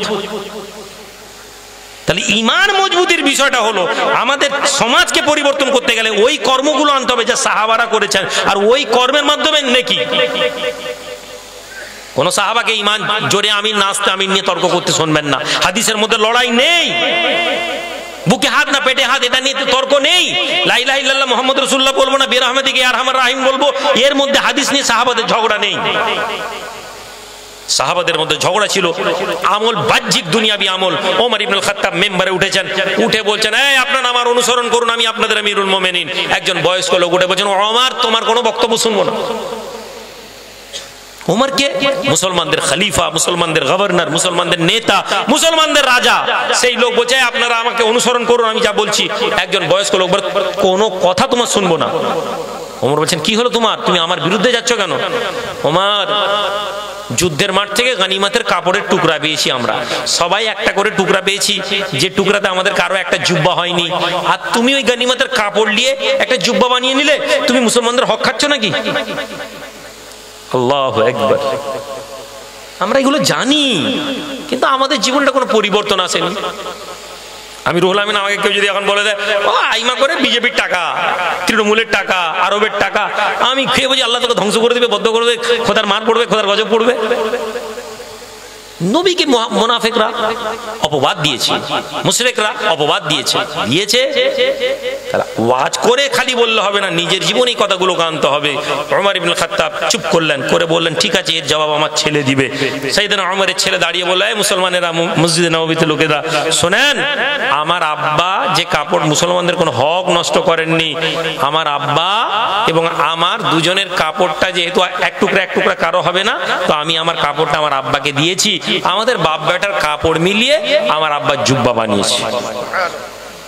পিছন থেকে বলছেন আল আন ইয়া ওমর, হে ওমর এবার আমি তোমার অনুসরণ করব, তোমার অনুকরণ করব, কেননা আমি তোমার ব্যাপারে আমি নিশ্চিত হয়ে গেছি ওমর মুসলমানদের হক নষ্ট করতে পারে না। একবার জোরে বলা যাবে? মুসলমান ছেলেরা, যুবকেরা, এই ক্যারেক্টার তৈরি করো। রাসূলুল্লাহর কথা শুনেছি, আল্লাহ নবীর কথা শুনে সুবহানাল্লাহ বলে চলে গেলে হবে না, নবীর কথা শুনে আমল করতে হবে, সাহাবাদের কথাগুলো শুনে আমল করতে হবে। ওমর রাতের অন্ধকারে হারকেন নিয়ে, লণ্ঠন নিয়ে হাঁটতে হাঁটতে হাঁটতে হাঁটতে দেখেন এক জায়গায় আলো। এত রাতে আলো কেন? মদিনার জমিনে এখন কে আছে? এত রাতের বেলা কেন অন্ধকারের মধ্যে আলো জ্বালিয়ে আছে? না জানি বাড়ির ভিতরে কেউ কষ্টের মধ্যে আছে নাকি? মুআজ, কি মনে হয় ঘরের লোক কি কোনো কষ্টের মধ্যে আছে নাকি? আলো জ্বলছে কেন? এখন তো সবার ঘুমানোর টাইম। আগেই বলছিলাম, ছড়ি নিয়ে ঘুরতেন এশার নামাজের পরে। কেউ যুবকেরা ঘুরলে ছড়ি চাপ করে, এই ঘুরছিস কেন? যাই গিয়ে ঘুমা, ফজরের টাইম উঠতে হবে। আর আমাদের তো ফজর কখন হচ্ছে আর কখন যাচ্ছে আমাদের তো ধারণাই নেই। রাত 3টা পর্যন্ত মোবাইলে যুবক ছেলে পাবজি গেম খেলছে, মোবাইলে অনলাইন। 3:30 পর্যন্ত ঘুম পাচ্ছে, তাদের সকাল সকাল উঠতে হবে, ঘুমিয়ে গেল। আর আধ ঘন্টা পরেই ফজর, আর 40 মিনিট পরেই ফজর। ওই 40 মিনিট আর আপনার ক্ষমতা নেই, কেননা শয়তান আপনাকে আর জাগতে দেবে না। যদি ফজরটা 2 ঘন্টা থাকতো, ফজর যদি সকাল 6টায় হতো, আপনি আবার 5টা পর্যন্ত জাগতেন। যেহেতু 40 মিনিট, বাই চান্স যদি বান্দার মনে হয় যায় আজান হয়ে গেছে, নামাজটা পড়লি, সুতরাং একে শুইয়ে দাও।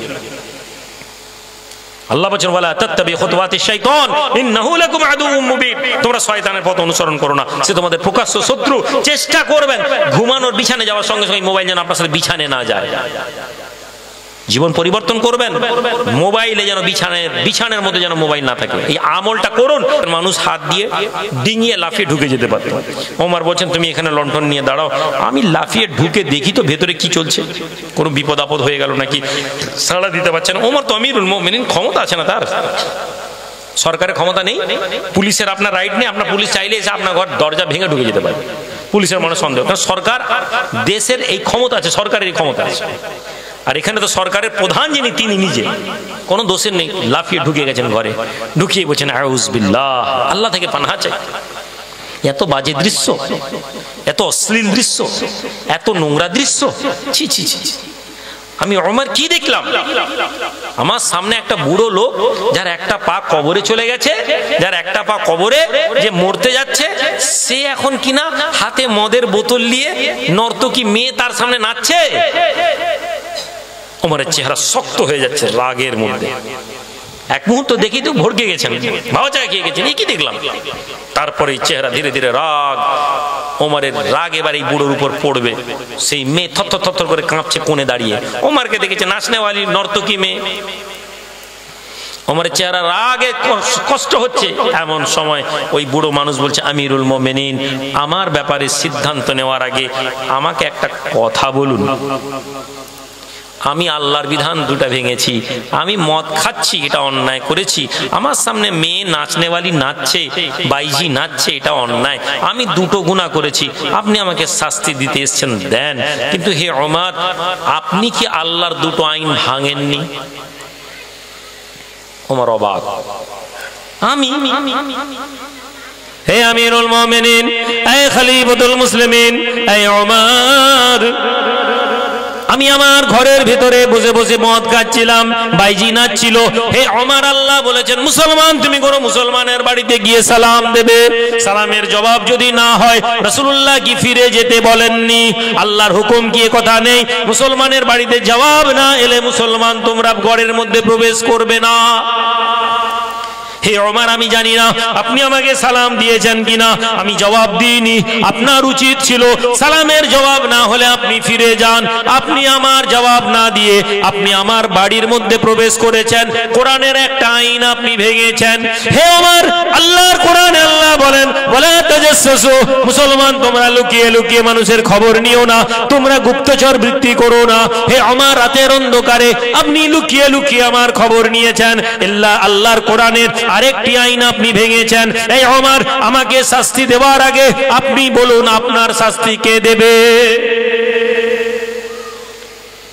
হ্যাঁ, মুসলমানকে আপনি এলাকার ইমাম সাহেব, মৌলানা সাহেব, 4টা যুবক ছেলেকে দিয়ে গ্রামের একজন ছেলের ঘরের মধ্যে গিয়ে একটি ছেলে মদ খাচ্ছিল বা একটা মেয়ে একটা খারাপ অবস্থায় ছিল, আমরা ধরে বেঁধে তাকে ধরেছি। এখন এই ছেলেটা যদি বলে ভাই আমি ঘরের মধ্যে লুকিয়ে লুকিয়ে খারাপ কাজ করছিলাম, তোমরা আমার ঘরে ধাক্কা মেরে ঢুকলে কেন? আপনার মনে হয় গ্রামের লোক এই কথা বলে বলবে না না না সত্যি ভুল হয়ে গেছে। গ্রামের লোক 2 চড় মারবে, তুই বদমাশি করছিস আবার আমাদেরকে জ্ঞান দিচ্ছিস, এটা আমরা করব। ওমর কি করছেন? ওমর চুপ করে দাঁড়িয়ে গেলেন। যে লোক উদ্যত হচ্ছিলেন শাস্তি দেবেন এবার, সেই লোক থমকে গেল, মাথা নিচু করে বেরোচ্ছেন যখন ওমরের চোখে পানি, ওমরের চোখ থেকে পানি বেরোচ্ছে। বলছেন ওমর তোমার মা তোমাকে জন্ম দিল, তুমি এই কাজ কি করতে করলে? সে তার ঘরের ভিতরে গুনাহ করছিল, সে তার ঘরের ভিতরে অন্যায় করছিল, কে তোমাকে বলেছিল ঘরের মধ্যে ঢুকতে? ও লুকিয়ে লুকিয়ে গুনাহ করছিল, ও এরপরে যদি প্রকাশ্যে গুনাহ করে তার দায়িত্ব কে নিবে? বলছেন মনে মনে বলছেন, কাঁদছেন। মুআজ রাদিয়াল্লাহু আনহু দেখছেন ওমর আসছেন, চোখের মধ্যে পানি। হুজুর কাঁদছেন কেন? হুজুর কাঁদছেন কেন? আপনি বলেন আমিও কাঁদবো। ওমর বলছেন না কিছু নয়, চলো। বেরিয়ে চলে। একটি নবীর অনুসারী কারা হবে, নবীর ইত্তেবা কারা করবে, নবীর ইত্তেবার দৃষ্টান্ত কি, এটা বলছি। মিসওয়াক ঘষে নেওয়া আর ওই খেয়ে দিয়ে বলে বাবু একটু মিষ্টি নিয়ে আয় না রে, সুন্নত আদা করা, এ সুন্নত আদা করার উম্মত অনেক আছে। সমাজের মধ্যে ডেভেলপমেন্ট আনতে হবে এবং সেটা রাসূলুল্লাহর আদর্শ, সাহাবাদের আদর্শ অনুযায়ী যে কথা বলছি এই কথা নিজের মধ্যে আনার চেষ্টা করুন। বেরিয়ে যাচ্ছেন, ওমর কাঁদছেন, চুপচাপ হয়ে গেল। কিছুদিন কেটে গেল। এরপরে একদিন সাইয়েদনা ওমর ইবনুল খাত্তাব মসজিদে নববীতে বসে আছেন, সাহাবারা ভর্তি হয়ে বসে আছেন। ওই বুড়ো লোকটা এসে মসজিদের কোণে চুপচাপ বসে আছে। ওমর একজন যুবককে বলছেন ওকে ডাকতো, ওই বুড়োটাকে বলছেন আমিরুল মুমিনিন আপনাকে ডাকছেন। বুড়ো বুঝে গেছে হাওয়া খারাপ। বুড়ো মনে মনে ভাবছে আজ তো ওমর সবার সামনে আমাকে বেইজ্জত করবে, যে এই সেই বুড়ো যে রাতের বেলা মদ খায়, মেয়ে নিয়ে নাচে। ওমরের কাছে ভয়ে ভয়ে বসেছে। ওমর টেনে বললেন কাছে বসো। দিয়ে কানে কানে কি যেন ওমর বললেন, বলতেই লোকটা বলল আল্লাহু আকবার, আল্লাহু আকবার। বলি ওমরের কানে কানে সেই লোকটি আবার কি যেন একটা বলল। যেই বললেন ওমর আবার তাকবীর দিলেন আল্লাহু আকবার, দিয়ে বলছেন শোনো। মানুষেরা কিছুই বুঝতে পারলো না। এই লোকটা সুবহানাল্লাহ পড়লো, ওমর তাকবীর দিলেন, কি কথা হলো? বললেন যাও বসো, হয়ে গেল, কথা শেষ। কিছুদিন পরে ওই বুড়ো লোকটি মারা গেলেন। ওই লোকটি মারা যাওয়ার পরে মদিনাতে ওমর রাদিয়াল্লাহু তাআলা লোকদেরকে বসে আছেন, বলছেন আচ্ছা তোমাদের মনে আছে একদিন এই লোকটা এখানে এরকম এরকম বলে? জি হুজুর আমরা তো কিছুই বুঝতে পারিনি। ওমর বলছেন শুনে এই ঘটনা ঘটেছিল তার সাথে। আমিরুল মুমিনিন ওমর বলেন ওই লোককে আমি ডেকেছিলাম, ওই লোকটি ভয় পাচ্ছিল, ওর চেহারা দেখে মনে হচ্ছিল ওই লোকটি বড় ভয়ের মধ্যে আছে। আমি ওমর তাকে কানে কানে বলেছিলাম বুড়ো রে ভয় পাবি না। আমি ওমর সেই দিন রাতে তোমার গুনার কথা আমি কাউকে বলিনি, তোমার গুনার কথা আমি কাউকে লুকাইনি, কাউর মধ্যে জানা নেই তোমার গুনাহকে আমি লুকিয়ে দিয়েছিলাম। কেননা রাসূলুল্লাহ বলেছেন মুসলমান মুসলমানের গুনাহকে লুকিয়ে দেবে। যে মুসলমানের অপরাধ কোন মুসলমানের লজ্জার বিষয়কে যদি ঢেকে দেয়, অপরাধকে যদি দুনিয়াতে ঢেকে দেয়, কাল কিয়ামতের দিনে আল্লাহ ওই মুসলমানের গুনাহকে ঢেকে দেবেন। সুবহানাল্লাহ। আমরা যদি আজকে এসেছি জলসায়, আমরা কোন মুসলমান দোষ করলে আমরা সেই মুসলমানের দোষকে কারো কাছে বলবো না। আমরা কি করি? আমরা দোষ বলি না। আমরা সবার আগে আমার ঘরের বউকে হয়তো আমরা বলি, জানো ভাই আমার চাস্তো ভাইটা না এই করছিল, খবরদার কাউকে বলবে না। না না না না ছি, আমি কাউকে সকালবেলা পুকুর পাড়ে বসে কাপড় ধুতে ধুতে বাসন থালা মাজতে মাজতে বলছে জানো তো বউ এই হয়েছিল, আল্লাহর কসম থাকলো তুমি কাউকে কিন্তু বলবে না। সে বউ বলছে ছি ছি ছি ছি, আমি কাউকে বলবো? তোর কথা কাউকে বলেছি এর আগে? বুবু গিয়ে তার স্বামীকে বললো, তার স্বামী চা দোকানে এসে বলে দিল। আমরা মুসলমান এইভাবে লোকের আয়েবকে লুকিয়ে রাখি, সবাইকে বলি আর বলছি খবরদার কাউকে বলবে না। কেন এটা করি? কেননা আমরা ইসলামের গভীরতায় কোনোদিন যাইনি। যদি ইসলামের গভীরতায় যেতাম, ওইখানে দেখেছি ওইখানে দাফন করে দিতাম। আমি একজন বুজুর্গের মুখে শুনেছি, তিনি বলতেন যে এই সিনাতে, ইস সিনে মে ইতনা রাজ है कि अगर खोल दूं तो सारे मोहल्ला नंगा हो जाएगा। আল্লাহু আকবার। যদি আমার বুকের ভিতরে যা রাজ আমি মহল্লার লোকেদের লুকিয়ে রেখেছি, যদি আমি এটা খুলে দিই তো মহল্লার অর্ধেক লোক বেইজ্জত হয়ে যাবে। সম্মানিত হাজিরিন, সম্মানিত ভাইয়েরা, আমাদের জীবনে এখন প্রশ্ন, এই জীবন আমরা পাচ্ছি না কেন? কেন আমাদের এই আদর্শ নেই? আমাদের মসজিদে আলেম সমাজ বেড়েছে না কমেছে? মৌলানা বেড়েছে না কমেছে? মৌলানা বেড়েছে, আলেম বেড়েছে, হাফেজ বেড়েছে, মুহাদ্দিস বেড়েছে, নামাজি বেড়েছে, এত কিছু বেড়েছে। মিথ্যা কথা? একটা গ্রামে একটা মৌলানা সবাই কাছে আল্লাহর নবীর কথা পৌঁছাতে পারেনি। এখন তো ঘরে ঘরে মোবাইলে মোবাইলে হাদিস পেয়ে যাচ্ছি। তাহলে আমরা মিথ্যা বাড়বে না কমা উচিত?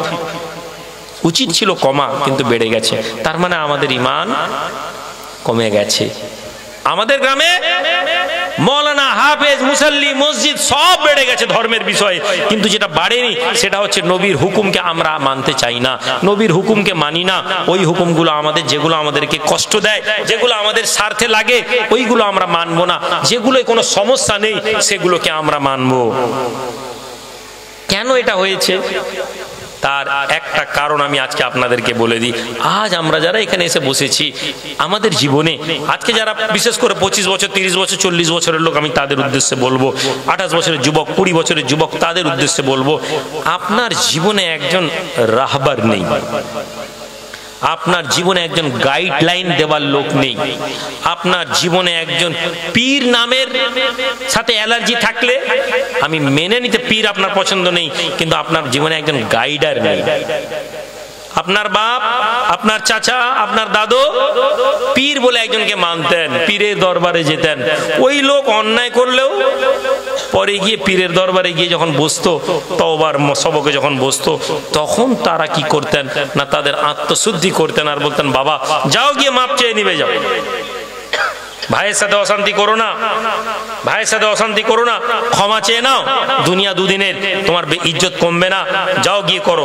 আমরা একটা কথা বলতাম, পীরের হুকুম মানতে হবে। হ্যাঁ হ্যাঁ, এই কথা আপনার জীবনে এত জরুরি ছিল, আপনি এই কথাটাকে বার করে দিয়েছেন, পীর মানবো না। পীর না মানলে আবার হুকুম কি? আপনার পীর আপনাকে বলে, কটা পীর বলেছেন গিয়ে পাশের বাড়ির ঘরের দরজা ভেঙে দে? কোন পীর বলেছে এই পাশের ঘরের লোকের মেয়েকে তুলে নিয়ে পালিয়ে যা?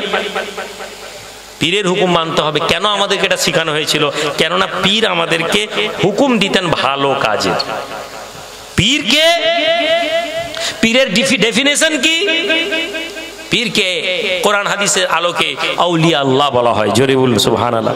আলা ইন্না আউলিয়া আল্লাহি লা খাউফুন আলাইহিম ওয়া লা হুম ইয়াহজানুন। ভাইরা আমার, বন্ধুরা আমার, বাবাজিরা, ওলি হচ্ছেন ওই ব্যক্তি, যে ব্যক্তি আল্লাহর সান্নিধ্যে, আল্লাহর সন্নিকটে, আল্লাহর কাছের ব্যক্তি। এই লোক কারা, কি করবেন এরা, এদের কাজ কি? সবার আগে আখিরাতের একটি কথা বলি। আখিরাতে এই লোকেরা আমাদের জন্য কি করবেন? আমাদেরকে জান্নাতে সুপারিশ করবেন। জোরে বলুন। আপনারা বিশ্বাস করেন এটা? আপনারা বিশ্বাস করছেন কেন? আপনারা পড়েছেন কোরআনের মধ্যে, আপনারা হাদিস পড়েছেন। আমি আজকে একটা হাদিসের রেফারেন্স, কোরআনের রেফারেন্স দিয়ে যাচ্ছি, আপনারা গিয়ে চেক করে নেবেন। আমাদের পক্ষে তো কোরআন হাদিস পড়া সম্ভব নয়। কি আমরা সাধারণ লোক? এজন্য তো আমাদেরকে পীর লাগে, এজন্য তো আমাদেরকে মুর্শিদ লাগে, এজন্য তো আমরা ওলি আল্লাহদের সোহবত কথা বলি। আমাদের জীবনে একজন ভালো লোকের সোহবত কেন দরকার? কোরআনের মধ্যে আয়াত আছে, ফামা লানা মিনাশ শাফিঈন ওয়ালা সাদীকিন হামিম। জাহান্নামে, কিয়ামতের পরে জাহান্নামীরা জাহান্নামে চিৎকার দিয়ে বলবে, হায় হায়, ফামা লানা মিনাশ শাফিঈন, আমাদের জন্য আজকে কোনো সুপারিশকারী নেই, ওয়ালা সাদীকিন হামিম। কিয়ামতের দিনে যখন জান্নাতীরা জাহান্নামীদেরকে বার করে জান্নাতের মধ্যে নিয়ে যাবে, তখন ওই জাহান্নামীগুলো চিৎকার দিয়ে বলবে, ফামা লানা মিনাশ শাফিঈন ওয়ালা সাদীকিন হামিম। হায় হায়, আজকে আমাদের কোনো সুপারিশকারী নেই। দুনিয়ার জমিনে আমরা এমন কোন লোককে সঙ্গী বানাইনি, এমন কোন লোকের সাথী ছিলাম না যারা আমাদের জন্য সুপারিশ করবে। ওয়ালা সাদীকিন হামিম, এমন কোন নেক বন্ধু নেই, অন্তরঙ্গ বন্ধু নেই যারা আমাদেরকে জাহান্নাম থেকে বার করে জান্নাতে নিয়ে যাবে। পীর কাকে বলবো, ওলি কাকে বলবো, আল্লাহর নেক বান্দাদের প্রয়োজন কেন? আল্লাহর কোরআন বলে, কুনু মা'আস সাদিকিন, তোমরা ভালো লোকেদের সঙ্গী হয়ে যাও, নেক লোকেদের সঙ্গী হয়ে যাও। নেক লোকেদের সঙ্গী কেন হব? আল্লাহর নবী মসজিদে নববীতে বসে আছেন, সাহাবারা বসে আছেন। আল্লাহর নবীর সামনে এক সাহাবী এসে বললেন, ইয়া রাসূলুল্লাহ, হুজুর মাতা সাআ, কিয়ামত কবে হবে? কে প্রশ্ন করছেন? সাহাবী নবীকে বলছেন, হুজুর কিয়ামত কবে হবে? হুজুর কিয়ামত কবে হবে? নবীজি বলছেন, মা আদালাহা, তোমার কাছে কি আছে? ফাঙ্গা বাজা কলেরা মলেরা হয়ে পুরো ওই শহর চুরমার, কেউ নেই, মসজিদ ধুলো হয়ে পোকা হয়ে গাছপালা। আমি আব্বার মুখে শুনেছি যে আমরা ছোটবেলা যেতাম, অন্ধকার মসজিদে কেউ নেই, কোথাও নেই। এরপরে একজন লোক একদিন গেলেন ময়না তিলখোজা বলে, আমাদের ওইদিকে একটা জায়গা আছে, আপনারা হয়তো জানবেন না, জানেন শ্রীরামপুর ময়না তিলখোজা? ওখান থেকে আহমদুল্লাহ হুজুর কিবলার এক মুরিদকে বললেন, না বাবা চলো তোমরা। সব পালিয়ে গেল, ওই এমন মড়ক লাগলো পালিয়ে গেল।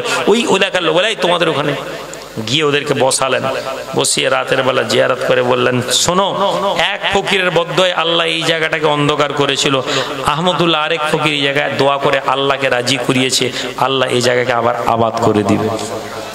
আজকে ওখানে জায়গা পাওয়া যায় না, ওই এলাকায় মসজিদের আশেপাশে খুব দাম।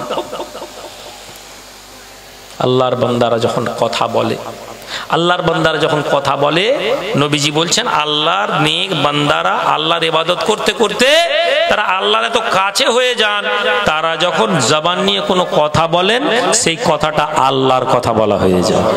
তারা যখন কোনো চোখ নিয়ে দেখেন সেটা আল্লাহর দেখা হয়ে যায়। তারা যখন কোনো হাত নিয়ে কিছু ধরেন তখন আল্লাহর ধরা হয়ে যায়।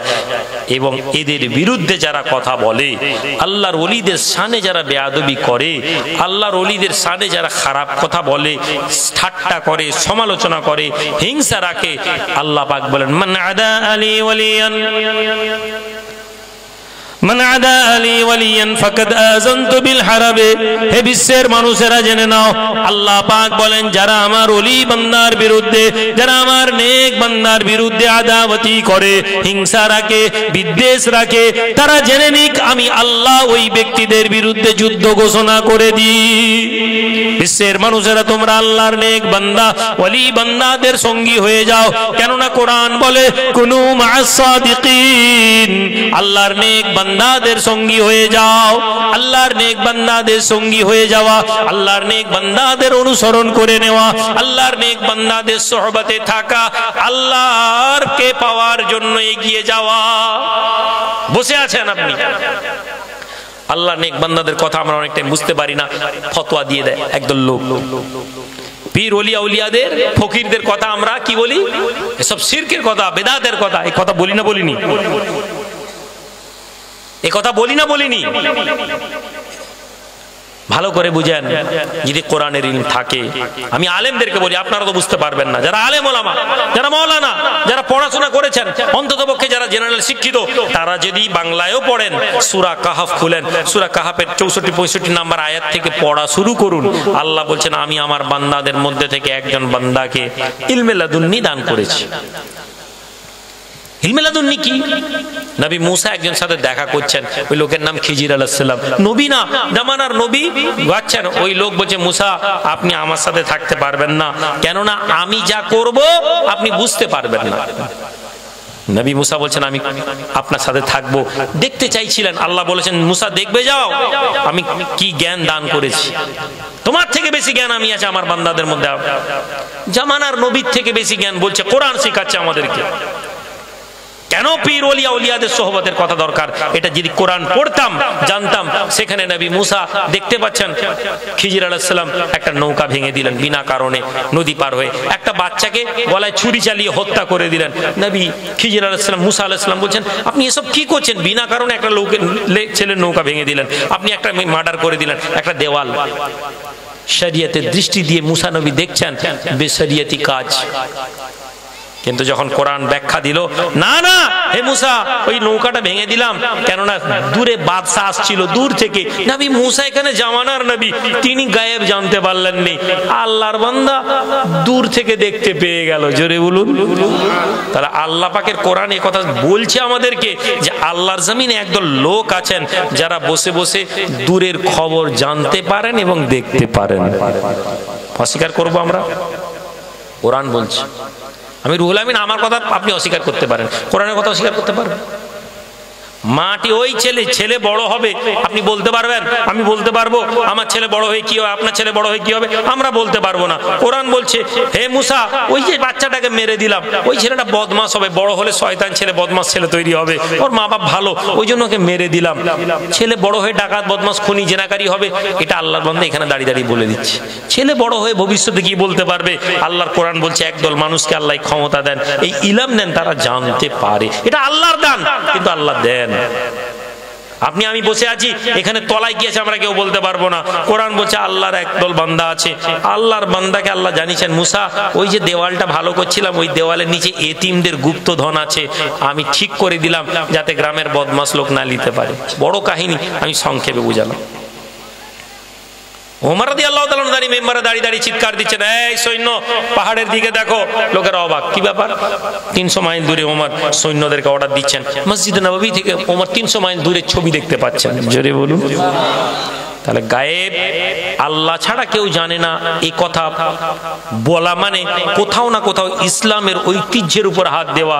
গায়েবের মালিক আল্লাহ, কিন্তু এর সঙ্গে সঙ্গে একটা শব্দ আছে, তবে আল্লাহ যাকে গায়েব জানতে দেন সেই ব্যক্তি গায়েব জানতে পারে। এটা হচ্ছে পূর্ণ আকীদা। উলামায়ে দেওবন্দ কিতাবের নাম আপ বিথি, খুলে দেখেন, হুজুর বসে আছেন, মুরিদ এসেছে, হুজুর আমি বাড়ি যাব, আমার মন বড় খারাপ। সন্ধ্যাবেলা হুজুর বলছেন আজ রহে যাও কাল জানা, আজকে থেকে যাও কালকে যাবে। পীর সাহেব বললেন, কে? দেওবন্দের পীর, বড় পীর। চলে যাচ্ছেন। পরের দিন ছেলে সকালবেলা বেড়াতে যাবে, দেখে বাপ এসে হাজির হয়ে গেছে। কি ব্যাপার আব্বা, তুমি কি? বাবা বলে, তোর জন্য মন খারাপ করছে, চলে এসছেন। মুরিদ কেতাবে লিখছে, আমি বুঝতে পারলাম আমার পীর জেনে ফেলেছিলেন যে আমার বাপ আগামীকাল আসবে। জোরে বলুন। আমি এখন দেওবন্দির সমালোচনা করতে গিয়ে এটাকে ঠাট্টা ব্যঙ্গ করতে পারবো? আপনি দেওবন্দি, আপনি পীর ওলিয়া উলিয়াদের বড় পীর সাহেবের কথা শুনে আপনি মজা করতে পারবেন না বাবাজি। আমি বারবার বলেছি, এই যে ছোট ছোট সিলসিলাগত লড়াই আমরা লড়ি, এটা করা যাবে না। আলেম ওলামারা বিদ্বেষ করেন, এটা করা যাবে না। আমাদের সকলকে এক ছাতার তলায় আসতে হবে, আমাদেরকে সকলকে এক হয়ে থাকতে হবে। খাস করে আমরা যারা পীরপন্থী বলে মনে করি, আমরা যারা পীর ওলিয়া উলিয়াদেরকে মানি, আমাদেরকে এটা মাথায় রাখতে হবে যে আমাদের জীবন হচ্ছে একটি নির্দিষ্ট সরল রেখার উপরে চলে, যেখানে আমরা বাড়াবাড়ি করি না। আমাদের জীবনে একটা বিশ্বাস আছে, আল্লাহর নেক বান্দাদের সান্নিধ্য অনুকরণ করব। কাল কিয়ামতের দিনে আল্লাহ পীরেদের ওসিলাতে আমাদেরকে জান্নাত দিবেন। একটা শেষ হাদিস শুনিয়ে দিয়ে দোয়া চেয়ে চলে যাব। পরে বক্তাকে রেডি করেন। নবীজি বসে আছেন, মসজিদে নববীতে আসছেন, নামাজ পড়াচ্ছেন, বাড়ি চলে যাচ্ছেন। মুআত্তা ইমাম মালিক তার মুআত্তার মধ্যে এনেছেন। নবীজি আসছেন, নামাজ পড়াচ্ছেন, চলে যাচ্ছেন। নবীজির অভ্যাস ছিল নামাজের পরে বসা, দোয়া করা, লোকেদের সাথে কথাবার্তা বলা। নবীজি কথা বলছেন না। আল্লাহ নবী জামা ভাবতে লাগেন, আমাদের কি কোনো বেয়াদবি হয়ে গেল নাকি? আমাদের কি কোনো অন্যায় হয়ে গেল? 3 দিন পরে রাসূলুল্লাহ সাহাবাদের দিকে তাকান, মুচকি মুচকি হাসি। এই আমার সাহাবারা বলো কি খবর? ইয়া রাসূলুল্লাহ, আমাদের মনের মধ্যে বড় ভয়, না জানি আমাদের কি কোনো বেয়াদবি হয়েছে। আল্লাহ পাক আপনাকে ভালো রাখেন। ইয়া রাসূলুল্লাহ, 3 দিন ধরে আপনি আমাদের সাথে কথা বলেননি কেন? এই আমার সাহাবা, আমি রাসূলুল্লাহ 3 দিন ধরে আল্লাহকে রাজি করাচ্ছিলাম, আমার আল্লাহ আমার প্রতি রাজি হয়েছেন। হে রব্বুল আলামিন, আমার গুনাহগার উম্মতিদের কি হবে? আমার উম্মতেরা যারা আমল করতে পারবে না, আমার উম্মতেরা যারা গুনাহ করবে, আমার উম্মতে যারা অন্যায় করবে, ইয়া আল্লাহ আমার ওই উম্মতের কি হবে? আমার আল্লাহ বলেন, আমার হাবিব, কাল কিয়ামতের দিনে আমি আল্লাহ আপনাকে অনুমতি দিলাম, আপনি যাকে চাইবেন তাকে জান্নাতে নিয়ে যাবেন। আপনার বান্দাদের মধ্যে, আপনার উম্মতের মধ্যে একদল উম্মত যারা নেক বান্দা, এক একজন উম্মতকে আমি এমন ক্ষমতা দিব, তারা এক একজন ব্যক্তি 60,000 বর্ণনাকারী বলছেন, নবীজি ওটা 60,000 বললেন না, 60,000 গুণিতক 60,000 বললেন, আমার মনে নেই, কিন্তু 60,000 মানুষকে এক একজন আল্লাহর নেক বান্দা জাহান্নাম থেকে জান্নাতে নিয়ে চলে যাবে। সুবহানাল্লাহ। জাহান্নামীদেরকে এই জন্য আপনি মসজিদে নববীতে যখন জিয়ারত করতে যাবেন, আল্লাহর নবীর রওজা মুবারকে যখন জিয়ারত করতে যাবেন, বড় বড় করে লেখা আছে আশ-শাফাআতু লিউম্মতি মিন আহলিল কাবাইর। ও পৃথিবীর লোকেরা, আমি রাসূলুল্লাহ আমার উম্মতের মধ্যে যারা মদখোর, যারা জিনাকারী, যারা চোর, যারা ডাকাত, যারা মানুষ খুন করেছে, আমি নবী আমি তাদের জন্য সুপারিশ করে তাদের জন্য জান্নাত নিয়ে যাব। সুবহানাল্লাহ, নারে তাকবীর, নারে রিসালাত। ফলে আপনি এবং আমি একজন মদখোরকে, একজন চোরকে, একজন ডাকাতকে দেখে ঘৃণা করতে পারি না। ও গুনাহ করেছে, ওর জন্য দোয়া চাইবো আল্লাহ কেন ওকে হেদায়েত দেন। কিন্তু আপনি আমি তাদের আমলের উপরে দাঁড়িয়ে তাদের সম্পর্কে সমালোচনা করতে পারি না। ছোট্ট করে একটু সালাতু সালাম ইয়া নবী। সালামু আলাইকা ইয়া রাসূল।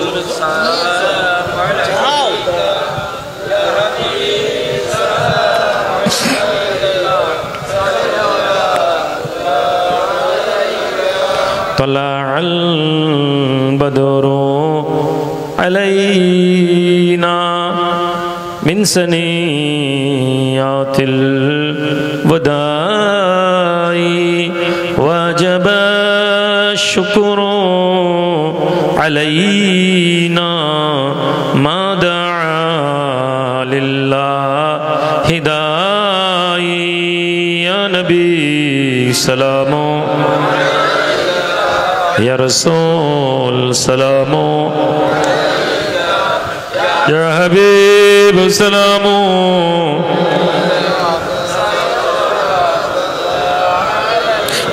ऐ सबा अगर जाए मदीना तू नबी जी से ये कहना कि आपका एक नाम लेवा आपसे यूं कह रहा था या नबी सलामो या रसूल सलामो या हबीब सलामो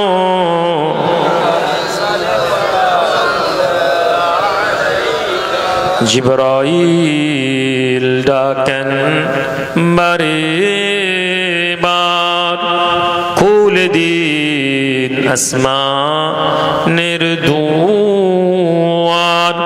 एसचन नबी दे सरदार कोरिते मौला रोदीदार या नबी सलामो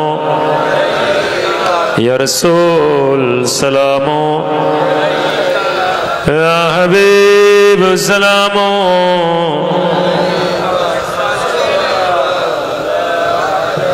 या रब्बी सल्लल्लाहु अलैहि वसल्लम। বাবাজি, আলোচনা শেষ করার আগে, দোয়া চাওয়ার আগে একটি ছোট্ট মুখতাসার একটি কথা বলে দিই। আপনারা জানেন প্রতাপপুর দরবার শরীফে আমি একটা স্কুল এবং মাদ্রাসা বানিয়েছি, শুনেছেন আপনারা, দেখেছেন আপনারা? যুবক ছেলেরা দেখবে, অনেক মুরব্বী মানুষেরা হয়তো দেখেননি। পশ্চিমবঙ্গে আমার জানা নেই, থাকতে পারে, তবে আমি যতটুকুন জানি পশ্চিমবঙ্গে এখনো এমন কোনো মাদ্রাসা নেই যারা যাকাত, ফিতরা, সাদকা না নিয়ে প্রতিষ্ঠান চালাচ্ছে। আমার জানা নেই, থাকতে পারে। ব্যক্তিগত কেউ চালাচ্ছেন 10টা 20টা ছেলে নিয়ে, এটা অন্য কথা। বড় পয়মানে 150 ছেলেকে নিয়ে এখন পর্যন্ত এই বছর আমাদের প্রায় এটা 250 ছেলে হয়ে যাবে ইনশাআল্লাহ। জায়গা কম ছিল, বিল্ডিং তৈরি হচ্ছে। আমি একটি স্কুল বানাচ্ছি, একটি এলকেজি, ইউকেজি 1, 2, 3 ছিল, এবছর 4 হলো। স্কুল তো অনেক আছে। আমাদের সমাজে 2 শ্রেণীর মানুষ তৈরি হয়, ছেলেরা। তাকে আপনি স্কুলে দিয়ে দিচ্ছেন, এমনি সরকারি স্কুলে দিলেন, কিছুদিন পড়লো, হই হই করলো, বেরিয়ে গেল, অন্য কথা। একটু পয়সা আছে, একটু টাকা আছে, একটা ভালো ইংলিশ মিডিয়াম স্কুলে দিলেন, ওই ছেলে ওই স্কুলে পড়ে, ওই প্রতিষ্ঠানে পড়ে কি করলো? কি হলো? আপনার কথা বলছেন কেন? কথা বলো। ওই ছেলে ওই প্রতিষ্ঠানে পড়ে কি হলো না, ডাক্তার হলো, ইঞ্জিনিয়ার হলো। পরে ওই ছেলে দাঁড়িয়ে আপনাকে বলল ধর্মের ব্যাপারে তার কোনো আগ্রহ নেই, সে দাঁড়িয়ে পেশাব করে, ঠোঁটে সিগারেট লাগিয়ে ঘুরে, ইত্যাদি ইত্যাদি তার কাজ আমরা দেখতে পাই। আমরা যে স্কুলটা বানিয়েছি এই স্কুল ইংলিশ মিডিয়াম সিবিএসসি বোর্ডের সিলেবাস ফলো করছি, কিন্তু বিষয় হচ্ছে আমরা এই এলকেজি ইউকেজি 1 2 3 4 এই 6 বছরে বাচ্চাদেরকে যেটা করব সেটা হচ্ছে হাফেজে কোরআন তৈরি করে দেওয়া হবে প্রথম। এবং আমাদের যে মাদ্রাসা হিফজ দারুল দৌরাই হিফজ যেটা হচ্ছে হিফজখানা, এই হিফজখানাতে আমাদের ছেলেরা হিফজ পড়বে, তার সাথে 2 ঘন্টা করে তাদেরকে ইংরেজি এবং আরবি তালিমাত, একটা হচ্ছে নাম রাখার জন্য, আর একটা হচ্ছে আপনারা আমার ফেসবুক পেজে দেখেছেন ওইখানে একটি ছেলে ইংরেজিতে মাদ্রাসা ছেলে কেমন বক্তব্য দিচ্ছে, মাশাআল্লাহ। আমার ভাই এসেছেন, তাকবীর দেন, নারে তাকবীর, নারে তাকবীর, আল্লাহু আকবার, নারে তাকবীর, আল্লাহু আকবার, মাশাআল্লাহ।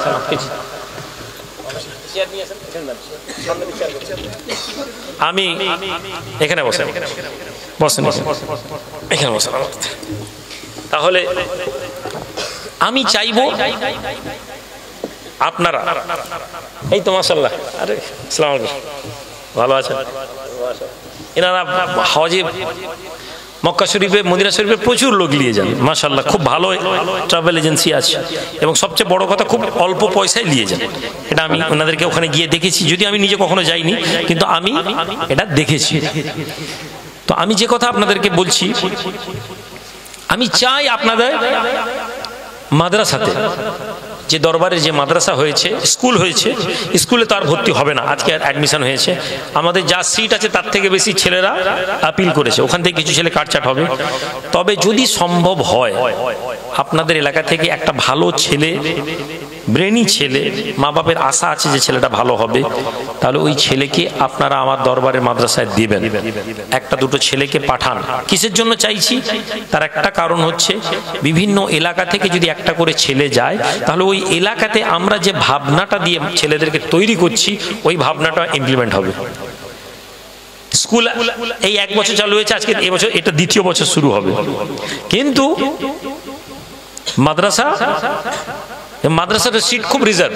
গত বছর 25টা সিট রেখেছিলাম, এবছর 40টা রাখবো। এবং আলহামদুলিল্লাহ আপনারা জানেন আমি রুহুল আমিন 40 জন ছেলে জোগাড় করা আমার জন্য খুব বেশি কষ্ট নেই, আল্লাহর দয়া। কিন্তু সেখানে শুধু বেস্ট ছেলেগুলোকে আমরা চাইছি। ভালো থাকেন, আল্লাহ পাক আপনাদের এই গ্রামকে ভালো রাখেন। যুবক ছেলেদের কমিটি ছেলেদের জন্য দোয়া চাই, মুখতাসার একটু দোয়া, আল্লাহুম্মা আমিন। ربنا آتنا في الدنيا حسنة وفي الآخرة حسنة وقنا عذاب النار ربنا ظلمنا أنفسنا وإن لم تغفر لنا وترحمنا لنكونن من الخاسرين ربنا لا تزغ قلوبنا بعد إذ هديتنا وهب لنا من لدنك رحمة إنك أنت الوهاب اللهم إنك عفو تحب العفو فاعف عنا يا رب العالمين ربنا هب لنا من أزواجنا وذرياتنا قرة عين واجعلنا للمتقين إماما صلى الله على خير خلقه وأصحابه أجمعين برحمتك يا أرحم الراحمين بحق لا إله إلا الله محمد رسول الله। আমি আপনাদের এলাকায় প্রথম বছর এসেছি, তাই না জি? প্রথম এরাম তো খুশি হয়েছি। আপনাদের কাছে আবেদন, বড় মজলিস, বড় বড় আলেম ওলামাদেরকে দাওয়াত দিয়েছেন, মাশাআল্লাহ। ফুরফুরা দরবার শরীফ, পেয়াটা দরবার শরীফ থেকে সব আলেম ওলামারা আসবেন, উঠাউঠি কেউ করবেন না, মেহেরবানি করে উঠাউঠি করে মজলিসকে খারাপ করবেন না। আসসালামু আলাইকুম।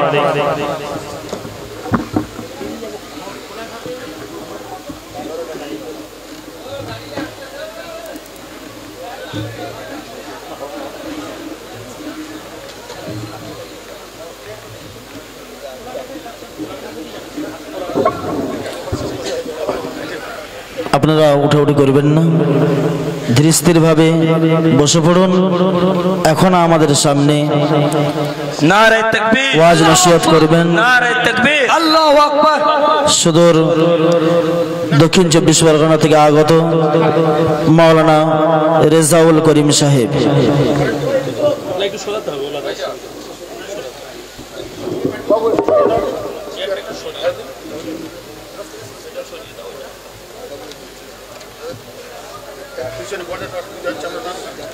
সুন্দর একটা যে বসাটা একটা লাইট প্রয়োজন হবে আমি বলছি একটু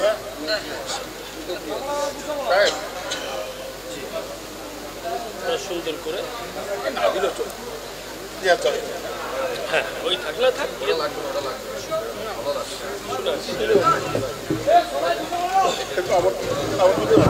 কেউ উঠাউঠি করবেন না, যে যার জায়গায় বসে পড়ুন।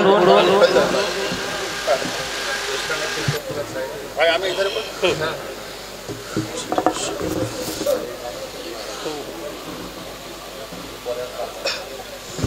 আপনারা সকলেই ভাইজান হুজুরের সঙ্গে মোসাফা করুন। যারা এখনো করেননি আপনারাও গিয়ে করুন, যারা এখনো করেননি আপনারা গিয়ে করুন। আদবের সঙ্গে আবার এসে যাদের হয়ে গেছে বসে পড়ুন। কেননা প্রতাপপুর দরবার শরীফে আমাদের রুহুল আমিন ভাইজান লক্ষ লক্ষ যুবকের আইকন, খুবই অন্তরঙ্গ মানুষ আমাদের মক্কা মদিনার জমিনে, একসঙ্গে অনেক কিছু। যাই হোক, আপনারা সকলে একটু তাকবীর দেন। নারায়ে তাকবীর, নারায়ে তাকবীর, নারায়ে তাকবীর।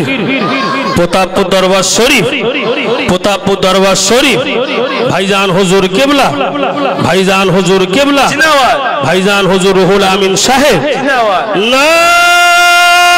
নারায়ে তাকবীর, আল্লাহু আকবার।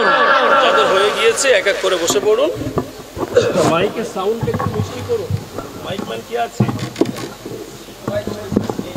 মাইকের সাউন্ড একটু মিষ্টি করে দে না, সাউন্ড একটু মিষ্টি করে দে না।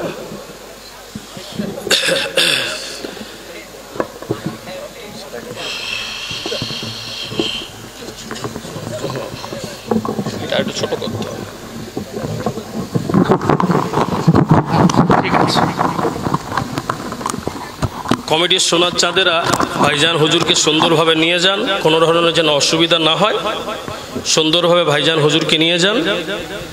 ইনশাআল্লাহ আমাদের প্রাণ প্রিয় ভাইজান, জানার কথা সত্যি ভোলার মতো নয়, খুব সুন্দর হচ্ছে। বাহ, ভালো করে সেট করো। আপনারা আরো একবার মোহাব্বতের সঙ্গে তাকবীর দেন। নারায়ে তাকবীর। একটু ভলিউম বাড়াও বাপ, দূর থেকে যেন টানে। নারায়ে তাকবীর, নারায়ে তাকবীর। আল্লাহু আকবার। সিলসিলায়ে হক ফুরফুরা শরীফ, ওটা বন্ধ করো। সিলসিলায়ে হক মুজাদ্দিদুজ জামান, প্রতাপপুর দরবার শরীফ, প্রতাপপুর দরবার শরীফ। এইটা একটু পিছিয়ে নিতে হবে, লাইটটা মুখে পড়ছে তো ও দাও দাও করে দাও।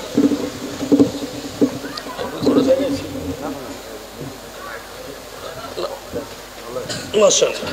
জি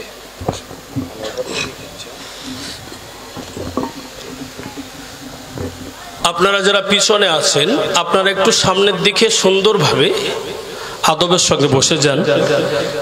আজকে আপনাদের খিদমতে আলোচনা রাখবো, আপনারা সকলেই চলে আসেন। প্রাণ খুলে দরুদ শরীফ আল্লাহুম্মা সাল্লি আলা